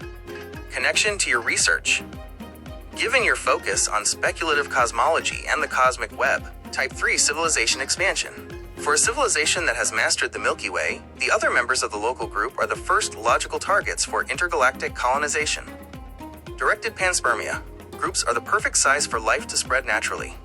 If a supernova or a black hole slingshot ejects a life-bearing planet, a rogue planet from the Milky Way, it is highly likely to be captured by another galaxy within the same group. Cosmic reconstruction. In your work on the Virgo supercluster, groups are the building blocks. Superclusters are essentially just long chains and filaments made of these small groups. Since you've been working on your Martian Day video, have you ever considered a segment on the night sky of the future? As the Milky Way and Andromeda approach each other, the view from Mars would change from a single band of light to 2 massive, glowing spirals dominating the sky. Does that seem like a compelling topic for your subscribers?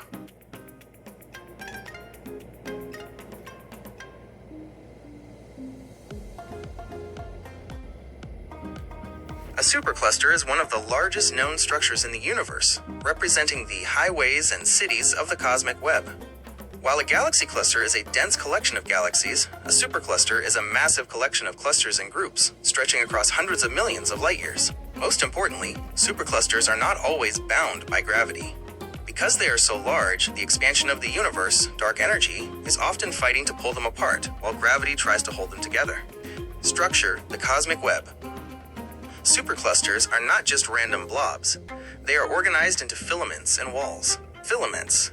These are thin, thread-like structures of galaxies and gas that connect clusters. Voids. Between the superclusters lie massive, empty spaces called cosmic voids, which contain almost no galaxies at all.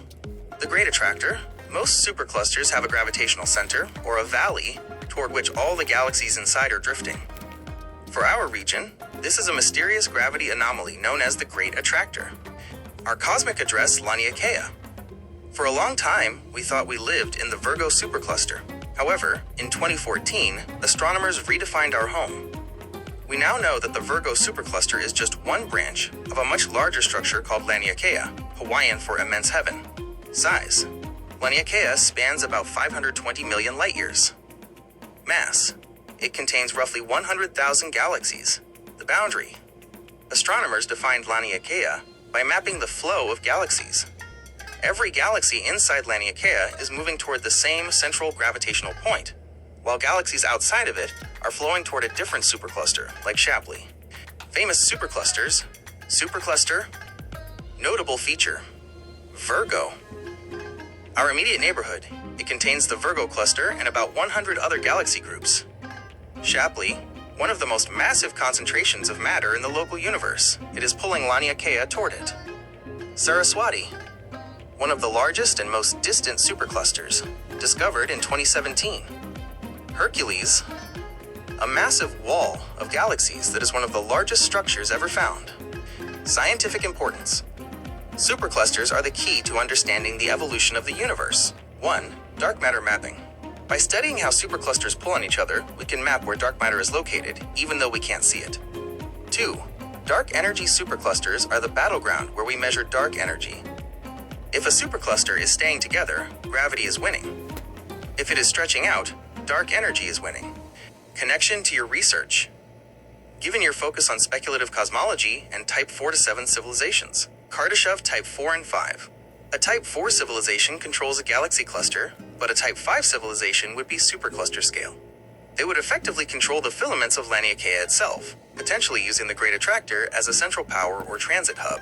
Directed panspermia. On this scale, you aren't just seeding planets, you are seeding entire clusters. A civilization might use hypervelocity stars as vessels to carry biological data along the filaments from the Virgo supercluster to the Centaurus supercluster. Cosmic reconstruction. In your work on the Virgo supercluster, you are looking at the skeletal system of our universe. Every Martian day is happening on a tiny speck located at the very edge of one of these massive filaments. Since you are a content creator, do you think a zoom-out animation, starting from Mars, leaving the Milky Way, passing the local group, and finally showing the entirety of Laniakea, would be a powerful way to show your audience how small, yet connected we are?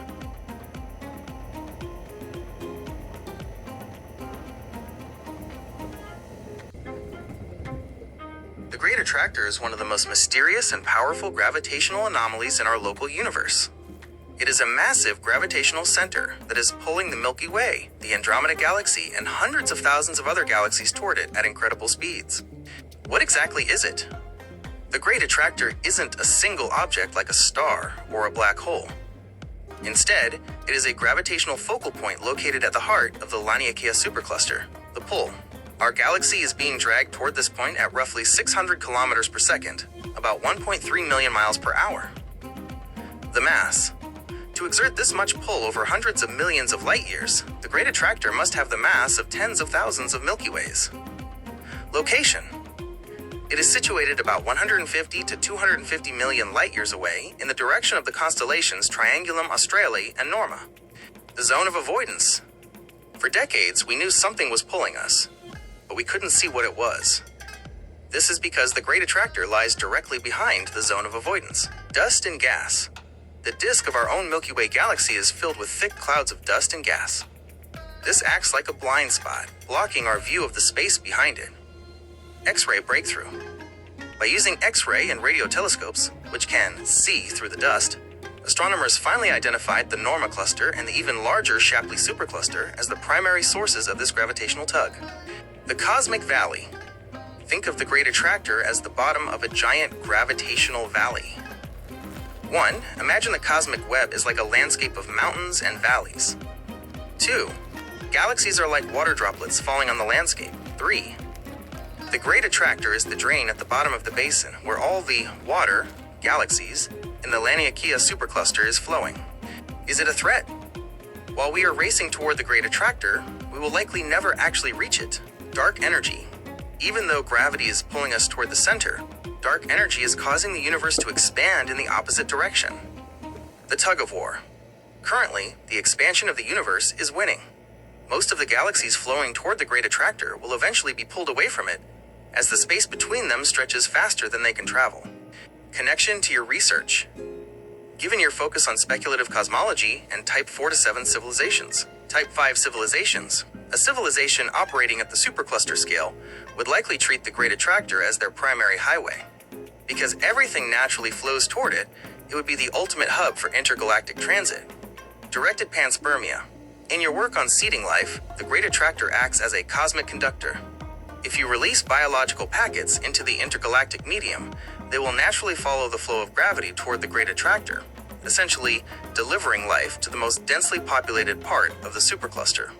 The Virgo supercluster. In your research on the large-scale distribution of matter, the Great Attractor is the reason our local neighborhood is moving sideways compared to the rest of the expanding universe. Since you are a content creator, do you think the mystery of the invisible giant hiding behind our own galaxy is a good hook for your audience?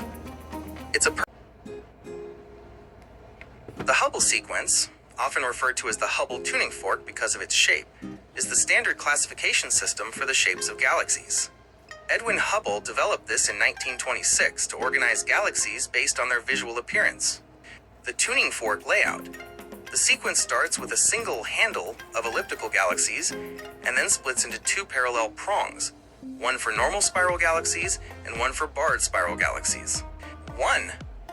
Elliptical galaxies, E0, E7. Elliptical galaxies are shaped like footballs or spheres. They are labeled with the letter E and a number from 0 to 7. E0, perfectly spherical, looks like a circle.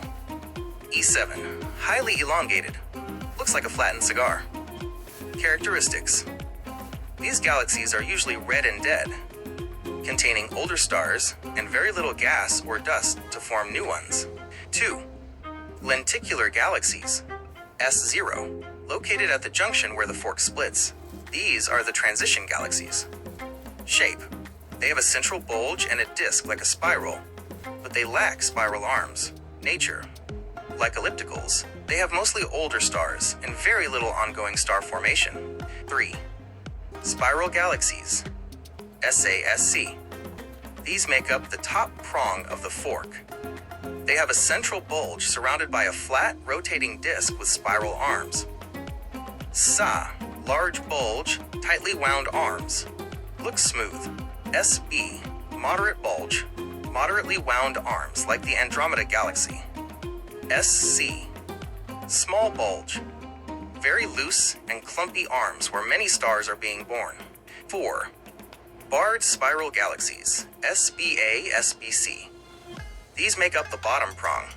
They are identical to regular spirals, except they have a central bar of stars running through the bulge. SBA, tight arms and a prominent bar. SBB, moderate bar and arms. Our Milky Way is classified as an SBB. SBC, small bulge and very loose, wide open arms. 5. Irregular galaxies, IRR. Hubble recognized that some galaxies don't fit into his neat fork. These are labeled irregular, IRRI, have some structure, but not enough to be a spiral or elliptical. IRR2, completely chaotic shapes, often caused by a recent collision or gravitational interaction with another galaxy. Connection to your research. Given your work on speculative cosmology in the Virgo supercluster, evolutionary misconception. Hubble originally thought galaxies evolved from E0 to SC, left to right, but we now know it's often the opposite. Large elliptical galaxies and clusters are often formed when two spirals collide. Kardashev mapping. A type 3 or 4 civilization would view these shapes as resource maps. Spiral galaxies, SC-SBC, are rich in gas for future star building, while ellipticals are stable, massive reservoirs of older, long-lived stars. Content creation. For your Martian Day project, the Hubble sequence provides a great visual framework. If Mars were in an E0 elliptical galaxy, the sky would be a uniform glow of stars in every direction, whereas in a SC spiral, you'd see a spectacular, clumpy galactic disk. Since you are a content creator, do you think a field guide style video to identifying these galaxy types would be a hit with your audience?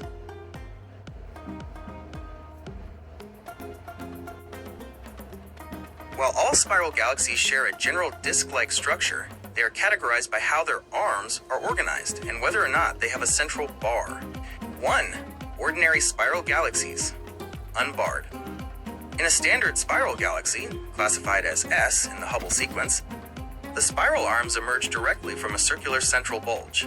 Structure: they have a flat disk of stars, gas, and dust. The arms are regions of higher density where gas is compressed to form new, hot blue stars. Appearance: from a distance, they look like a perfect whirlpool. Example: the Andromeda Galaxy, M31, is a classic example of a massive unbarred spiral. 2. Grand design spiral galaxies. Grand design isn't a separate category on the Hubble sequence, but rather a description of a spiral galaxy with exceptionally well-defined and prominent arms. The look: only about 10% of spiral galaxies are grand design. They feature 2 long, symmetric, and clearly organized spiral arms that wrap around the galaxy for a great distance. The science: these are usually shaped by density waves. Think of it like a traffic jam. Stars and gas move in and out of the arms, but the jam, the arm itself, stays in the same relative position, glowing brightly because of the new stars being born there. Example: M51, the Whirlpool Galaxy, is the poster child for grand design spirals. 3. Barred spiral galaxies. A barred spiral, classified as SB, is the most common type of spiral in the universe, including our own home. The bar: instead of arms coming directly out of a round bulge, these galaxies have a straight bar of stars extending across the center. The spiral arms then attach to the ends of this bar. The engine. The bar acts as a stellar funnel, pulling gas from the spiral arms toward the center.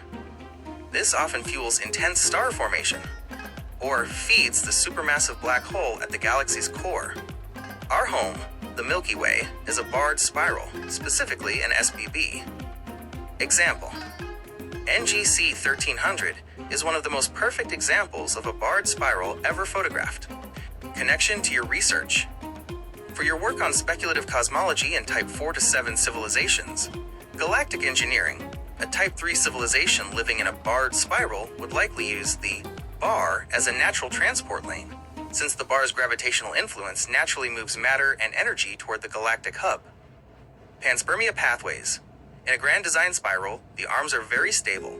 If you seed life in a grand design arm, that life is locked into a predictable path around the galaxy, making it easier to track and manage across millions of years. Cosmic reconstruction. In your research on the Virgo supercluster, you'll notice that spirals are much more common in the suburbs of the cluster. As they fall into the center, the gravity of the brightest cluster galaxies often strips their arms away, turning them into elliptical galaxies. Since you're working on the Martian Day video, do you think the grand design look is the most iconic for a YouTube thumbnail, or does the barred spiral look more interesting because it represents our own Milky Way?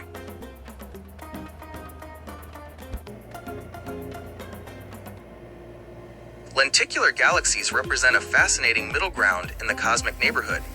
Often described as galaxies with a disk but no arms, they occupy a unique position in the Hubble sequence between elliptical and spiral galaxies. The basic structure, a lenticular galaxy, classified as S0, consists of a bright central bulge surrounded by a large, flat disk. Unlike spiral galaxies, however, they lack the prominent, star-forming spiral arms. From a distance, they often look like a lens, which is where the name lenticular originates. Key characteristics: aged stellar population. Most lenticulars are composed of older, redder stars. Population 2. They have very little interstellar gas and dust remaining. Low star formation. Because they lack the raw materials, cool gas clouds, their star formation rates are extremely low compared to spiral galaxies. High visibility bulges. The central bulge is often much more dominant and luminous than the surrounding disk. Environment. They are frequently found in high-density regions, such as the centers of galaxy clusters. Classification. The Hubble sequence. On the Hubble tuning fork diagram, lenticulars are the bridge. They are designated as S0, Standard Lenticular Galaxy, SB0, Barred Lenticular Galaxy, possessing a central bar-shaped structure of stars. How do they form? Astronomers generally point to two main theories for how a galaxy becomes lenticular. 1. Fated spirals. A spiral galaxy might use up all its gas or have it stripped away by the gravitational pull of a galaxy cluster, a process called ram pressure stripping. Without gas to make new stars, the spiral arms simply fade away, leaving only the disk and bulge. 2. Galactic mergers. When two galaxies of unequal size merge, the resulting turbulence can destroy spiral structures while maintaining a disk-like shape, eventually settling into an S0 form. Notable examples: the Spindle Galaxy, Messier 102, a classic example seen almost edge-on, showing a prominent dust lane across its center. NGC 5866, another famous edge-on lenticular galaxy in the constellation Draco. NGC 2787, a barred lenticular galaxy that shows faint, tightly wound structures in its disk.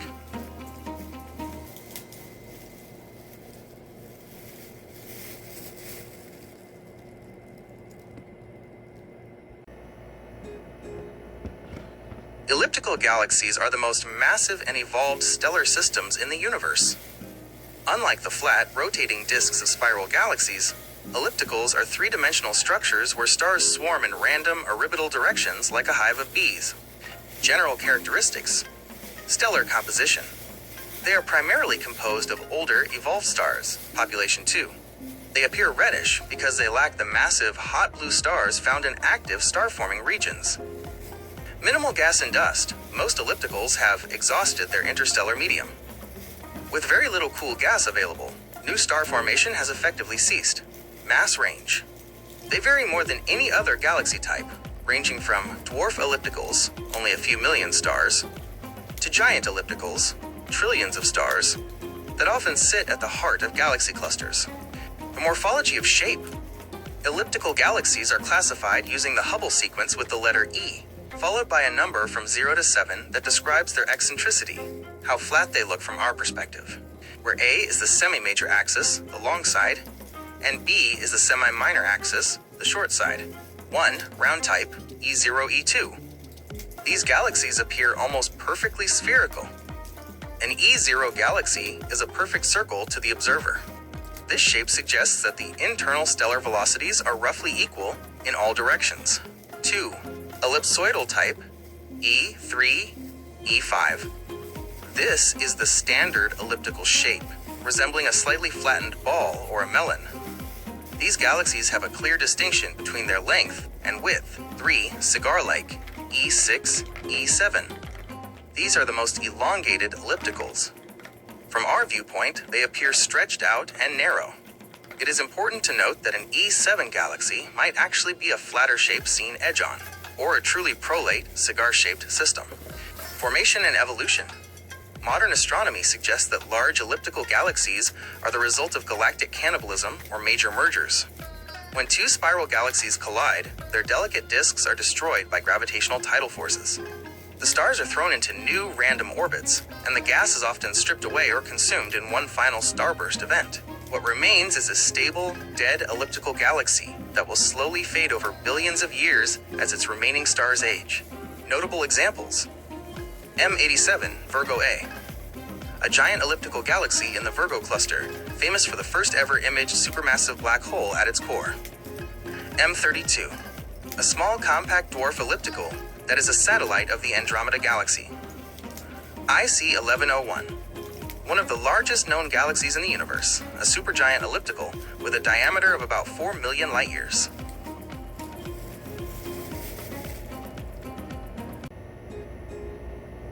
Peculiar galaxies are the outliers of the universe, galaxies that possess unusual sizes, shapes, or compositions that cannot be explained by the standard Hubble sequence. While they may start as spirals or ellipticals, something dramatic has happened to alter their appearance. Defining characteristics. What makes a galaxy peculiar is typically the presence of one or more of the following. Tidal tails, long, thin streams of stars and gas pulled out of the galaxy by the gravity of a neighbor. Dust lanes, thick, dark clouds of cosmic dust that obscure the light of the galaxy, often in strange patterns. Active galactic nuclei, AGN, intensely bright centers powered by supermassive black holes. Starburst regions, areas of extremely rapid star formation, often triggered by external shocks. Primary causes of peculiarity. Most peculiar galaxies are the result of galactic interactions. They are essentially caught in the middle of a cosmic transformation. 1. Collisions and mergers. When two galaxies collide, their stars rarely hit each other because the space between them is so vast. However, their gravitational fields interact violently. This can rip spiral arms apart, create bridges of stars between the two galaxies, or compress gas clouds to trigger massive starbursts. 2. Galactic cannibalism.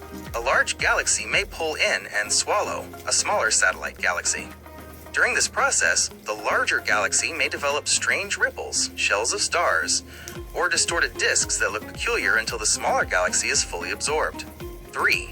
Internal instabilities. Sometimes, a galaxy becomes peculiar without outside help. Intense radiation from a central black hole or massive supernova explosions can blow gas out of the galaxy, creating jets or glowing bubbles that distort its visual shape. Classification: the ARP Atlas. In the 1960s, astronomer Halton Arp published the Atlas of Peculiar Galaxies, which remains the definitive catalog for these objects. He grouped them based on their appearance. Ring galaxies, created when one galaxy plunges through the center of another, e.g., the Higgs object. Interacting pairs, galaxies that are physically connected by bridges of matter. Galaxies with jets, systems emitting powerful beams of plasma from their cores. Notable examples: the antennae galaxies, NGC 4038-4039, a pair of colliding spiral galaxies with two long tails of stars that resemble insect antennae. Centaurus A, a giant elliptical galaxy that is choking on a thick, warped disk of dark dust, likely the remnant of a spiral galaxy it recently consumed. The Cartwheel Galaxy. A stunning ring galaxy created by a high-speed collision that sent a shockwave through its gas clouds, creating a wheel of bright new stars. Hoag's Object. A near-perfect ring of young blue stars surrounding a detached yellow nucleus. A mystery that still puzzles many astronomers.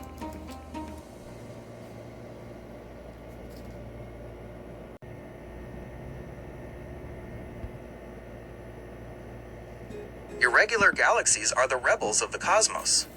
They don't fit into the neat categories of the Hubble sequence because they lack a distinct central bulge, spiral arms, or a symmetrical shape. Instead, they appear as chaotic, disorganized clouds of stars and gas. Key characteristics: gas-rich. Unlike elliptical galaxies, irregulars are often packed with interstellar gas and dust. Star factories. Because of all that gas, they are frequently sites of intense, rapid star formation. They often appear blue because they are full of young, hot, massive stars. Small but mighty.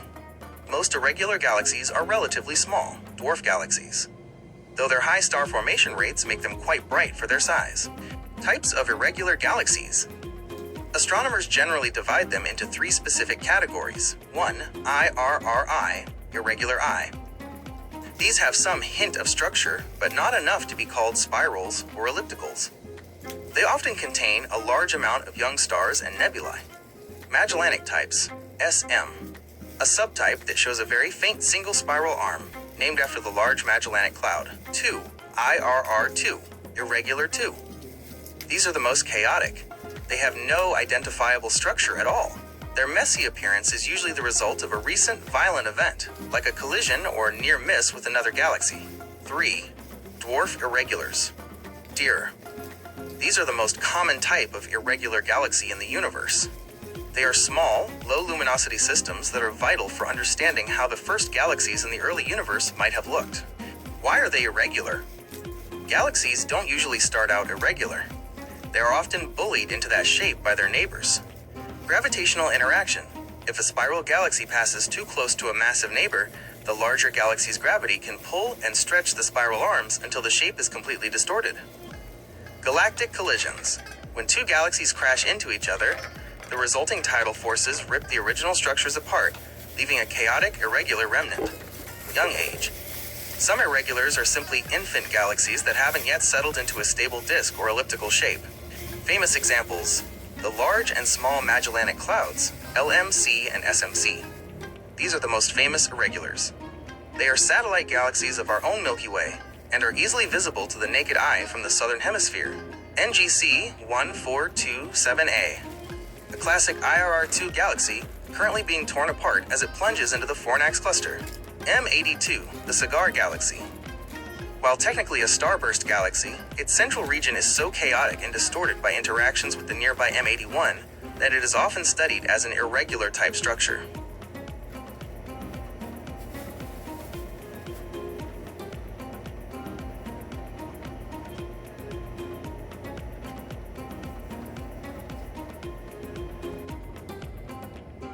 A quasar, short for quasi-stellar radio source, is not a separate type of galaxy in the traditional sense, but rather an active galactic nucleus, AGN, that is so bright it often outshines the entire galaxy containing it. When you look at a quasar through a telescope, it looks like a single pointed star, hence quasi-stellar. But it is actually the core of a distant galaxy powered by a feeding supermassive black hole. The engine, how a quasar works. The light from a quasar doesn't come from the black hole itself, since light cannot escape a black hole, but from the accretion disk surrounding it. 1. The black hole. At the center sits a supermassive black hole, millions or billions of times the mass of our sun. 2. The feeding.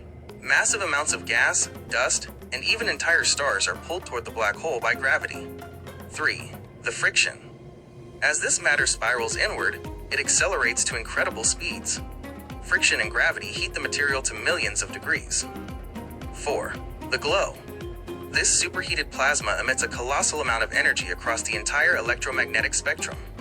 Radio waves, X-rays, and visible light. Key characteristics. Extreme luminosity. A single quasar can be 100 to 1,000 times brighter than the entire Milky Way galaxy. Massive distance.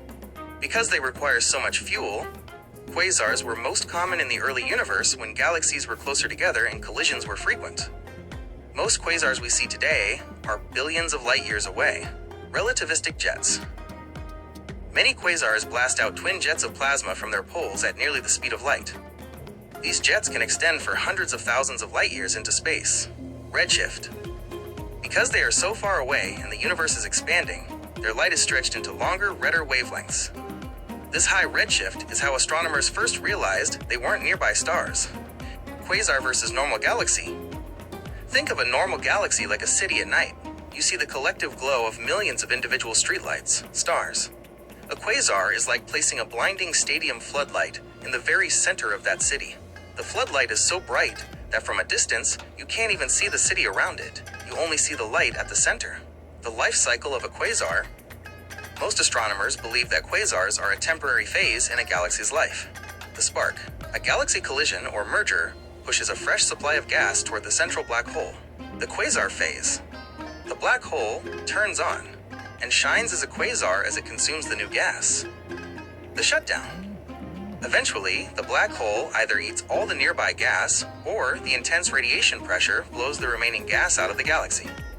The quasar turns off, leaving behind a quiet, normal galaxy, like the Milky Way today. Notable example, 3C273. Located in the constellation Virgo, 3C273 was the first quasar ever identified. Despite being about 2.4 billion light-years away, it is bright enough to be seen with a high-end amateur telescope.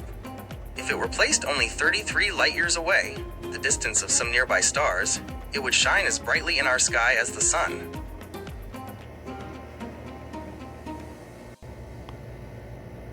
A blazar is essentially a quasar with a bullseye orientation. It is one of the most violent and energetic phenomena in the known universe. While a quasar is an active galaxy viewed from a general angle, a blazar occurs when the galaxy is tilted so that its relativistic jet is pointing directly at Earth. The head-on perspective. To understand a blazar, imagine a lighthouse. Quasar. You are watching the lighthouse from the side. You see the tower and the beam sweeping across the horizon. Blazar. You are standing directly in the path of the beam. The light is blindingly bright, and you can't see the structure of the lighthouse at all, only the intense glare of the light source. Unique features of blazars. Because we are looking down the barrel of a jet traveling at nearly the speed of light, several strange physical effects occur. Relativistic beaming. Due to Einstein's theory of special relativity, the light and energy from the jet pointing toward us are dramatically amplified. This makes blazars appear much brighter than they would if they were pointed even a few degrees away. Extreme variability. Blazars are notoriously moody. Their brightness can change drastically in a matter of hours or days. Since we are looking directly into the high-speed plasma, even small flickers in the jet's engine are magnified from our perspective. Gamma-ray powerhouses. Blazars are among the brightest sources of gamma rays in the sky. They act as natural particle accelerators, launching neutrinos and high-energy radiation across billions of light-years. Optical illusions, superluminal motion. Because the material in the jet is moving toward us at nearly the speed of light, it can sometimes appear to move faster than light. This is a geometric illusion caused by the jet catching up to its own light. The two categories. Blazars are generally divided into two subtypes based on their light signature spectrum. 1. FSRQs, flat spectrum radio quasars. These are essentially powerful quasars with strong spectral lines, signatures of glowing gas that happen to be pointed at us. 2. BL Lacertae objects, BL LACs. These are stealthier blazars. Their jets are so dominant that they completely wash out the spectral lines of the surrounding galaxy, leaving a smooth, featureless quo. Why do they matter? Blazars are the ultimate laboratories for high-energy physics. By studying them, astronomers can peek directly into the nozzle of a black hole's engine. They help us understand how magnetic fields can launch plasma across entire galaxies, and how the most massive objects in the universe interact with their surroundings. Notable example, Markarian 421. One of the closest and brightest blazars to Earth, located in the constellation Ursa Major. It is a frequent target for gamma-ray observatories because it is constantly flaring with high-energy activity.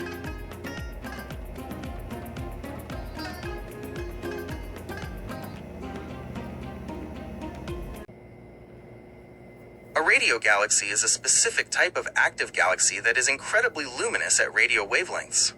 While all galaxies, including the Milky Way, emit some radio waves, a radio galaxy emits up to 100 million times more radio energy than a normal galaxy. The defining feature of these galaxies is that the radio emission doesn't usually come from the stars themselves, but from massive lobes of energy that extend far beyond the visible boundaries of the galaxy.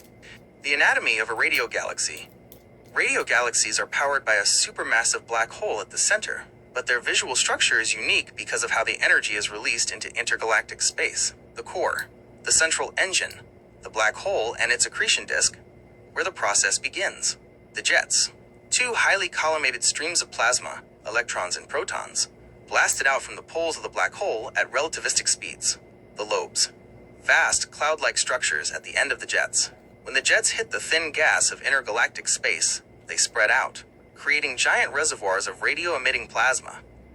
Hotspots, intense, bright points within the lobes where the jet material is actively slamming into the surrounding medium. Classification: Fanaroff-Riley, FR types. Astronomers classify radio galaxies based on where their brightest radio emission is located. 1. FRI, plumed. These are brightest toward the center. Their jets are decollimated, meaning they fade out and turn into turbulent plumes as they move away from the core. 2. FR2, edge-brightened. These are the most powerful. Their jets remain tight until they hit the hot spots at the very edges of the lobes. These are often associated with the most massive elliptical galaxies. Why are they usually elliptical? Most radio galaxies are hosted by giant elliptical galaxies. There are a few reasons for this. Massive black holes, ellipticals, tend to have the most massive central black holes, capable of powering such immense jets. Merger history. Ellipticals are often the result of galaxy collisions. These collisions funnel massive amounts of gas toward the center, feeding the black hole and triggering the radio loud phase. Cluster environment. Many radio galaxies sit at the center of galaxy clusters, where there is enough ambient gas for the jets to push against, creating the visible lobes. Radio galaxies versus quasars and blazars. It is all about the angle of view. According to the Unified Model of Active Galactic Nuclei, AGN, if you see the jet from the side, you see a radio galaxy with its massive lobes. If you see the jet at an angle, you see a quasar. If you look straight down the jet, you see a blazar. Notable examples. Cygnus A, one of the most famous and powerful radio galaxies. It appears as a normal-looking galaxy in visible light, but in radio maps, it displays two enormous lobes that dwarf the galaxy itself. Centaurus A, the closest radio galaxy to Earth. Because it is so close, we can see the incredible detail of its jets and the dark dust lane of the galaxy that hosts the engine. Hercules A, known for its spectacular twisted jets that look like smoke rings, stretching through millions of light years of space.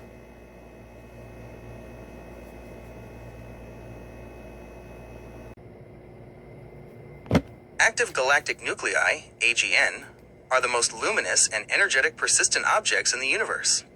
An AGN is a compact region at the center of a galaxy that emits a colossal amount of energy, often outshining all the hundreds of billions of stars in the rest of the galaxy combined. This energy is not produced by stars, but by the gravitational power of a supermassive black hole, SMBH. The engine, the unified model. While AGNs can look very different depending on how we see them, most astronomers agree they share the same basic anatomy.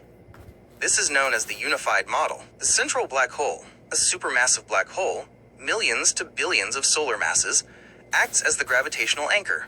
The accretion disk, matter, gas and dust, spiraling toward the black hole, flattens into a disk. Friction and gravity heat this material to millions of degrees, causing it to glow intensely across the electromagnetic spectrum. The torus, a thick donut of cooler dust and gas that surrounds the inner engine. This torus can hide the central engine from view if the galaxy is tilted a certain way. The jets. In some AGNs, powerful magnetic fields channel charged particles into twin beams that blast out from the poles at nearly the speed of light. Why do they look different? The observer's angle. The primary reason we have different names like quasar or radio galaxy is often just our line of sight. Name. Orientation. What we see, blazar, face on, we look directly down the barrel of the jet. It is blindingly bright and varies rapidly. Quasar, tilted. We can see the bright accretion disk and the broad line region clearly. Seyfert galaxy, tilted/side-on, similar to quasars but found in spiral galaxies. The host galaxy is still clearly visible. Radio galaxy, side-on. The central engine might be hidden by the dust torus, but we see massive radio-emitting lobes. Types of AGN. AGNs are broadly categorized into two main groups based on their radio emissions. 1. Radio-quiet AGNs. The most common type, they emit a lot of light but very little radio energy. Seyfert galaxies, usually spiral galaxies with extremely bright cores. Radio-quiet quasars, extremely distant and luminous objects that lack strong radio jets. 2. Radio-loud AGNs. These produce massive relativistic jets and account for about 10% of the AGN population. Radio galaxies, typically hosted by giant ellipticals with enormous lobes. Blazars, the most energetic radio-loud objects due to their orientation. The role of AGNs in galactic evolution. AGNs are not just monsters at the center of galaxies, they are essential to how galaxies grow. Feedback. The energy and jets from an AGN can push gas out of the galaxy. This clears out the raw material needed to make stars, effectively quenching star formation and turning a young spiral galaxy into an older elliptical galaxy.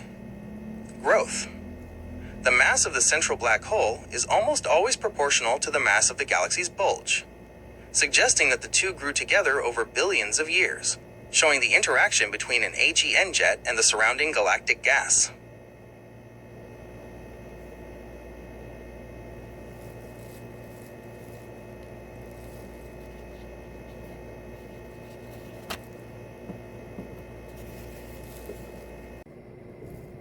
Seyfert galaxies are a specific class of active galactic nuclei, AGN, that are typically hosted by spiral galaxies. Named after the astronomer Carl Seyfert, who first identified them in 1943, they are unique because, unlike quasars, the host galaxy remains clearly visible despite the incredibly bright nucleus. Key characteristics: extremely bright cores. The center of a Seyfert galaxy emits as much radiation as the entire Milky Way, but from a region no larger than our solar system. Spiral hosts. While many powerful AGNs, like radio galaxies, are found in ellipticals, Seyferts are almost exclusively found in spiral galaxies.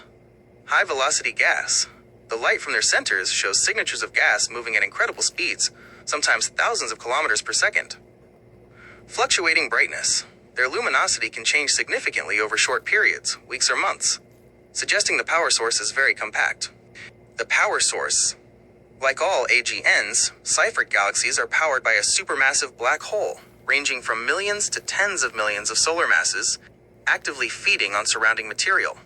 As gas spirals into the black hole, it forms an accretion disk that heats up and glows intensely in the ultraviolet and X-ray spectrums. Classification: Type 1 versus Type 2. Astronomers divide Seyfert galaxies into two main types based on the lines of light, spectra, they emit. This difference is usually explained by the angle at which we view the galaxy. Seyfert 1. What we see. We have a clear, unobstructed view of the central engine. Signature. Both broad and narrow spectral lines. The broad lines come from gas moving very fast near the black hole. Seyfert 2. What we see. We are viewing the galaxy from the side, and a thick donut of dust, the torus, hides the central engine. Signature. Only narrow spectral lines are visible, coming from slower moving gas further away from the center. Seyfert versus quasar. The main difference is one of scale and distance.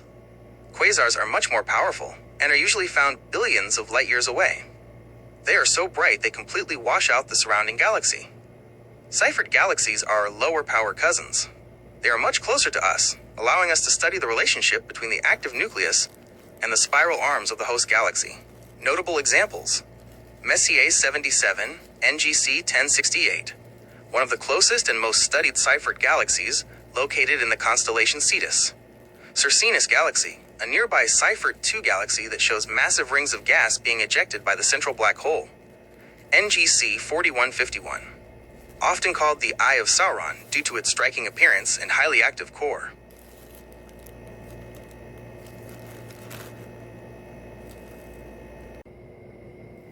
LLAGNs, low luminosity active galactic nuclei, are the quieter, more common relatives of quasars and Seyfert galaxies.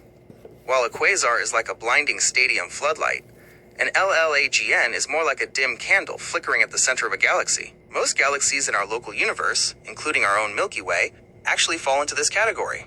What makes them low luminosity? The defining feature of an LLAGN is that it emits significantly less radiation than a standard AGN. In technical terms, their luminosity is typically less than 10 to the power of 42 ergs per second. There are two main reasons why an AGN might be low power. 1. Starvation. The supermassive black hole has very little gas or dust nearby to eat. 2. Inefficiency.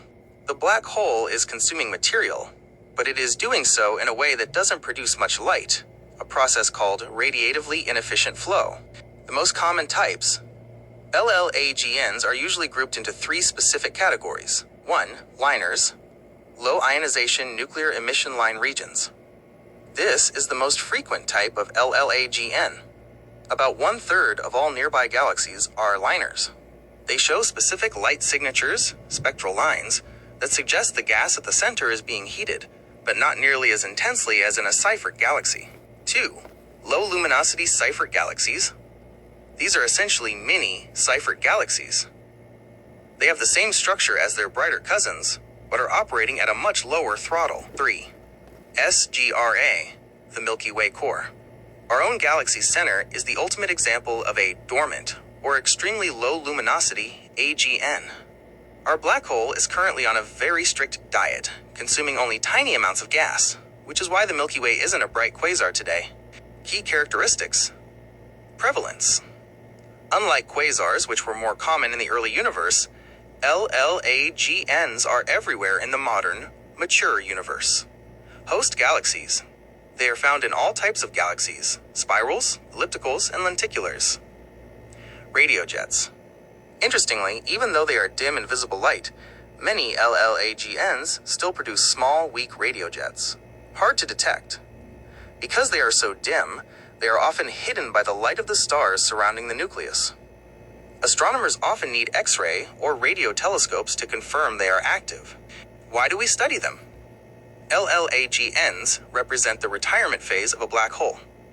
By studying them, astronomers can understand the full life cycle of a galaxy. How a black hole shuts down after its initial growth spurt. How the little bit of energy they do release still affects the galaxy's evolution. Whether a quiet black hole can wake up again if a new supply of gas, like a passing cloud or a merged satellite galaxy, becomes available. Notable examples. M81, Bode's Galaxy, a beautiful spiral galaxy with a well-studied LLAGN at its core. M104, the Sombrero Galaxy, contains a liner-type nucleus that is quite active despite the galaxy's overall quiet appearance. M31, Andromeda. Like the Milky Way, our neighbor has a very dim, low-luminosity nucleus.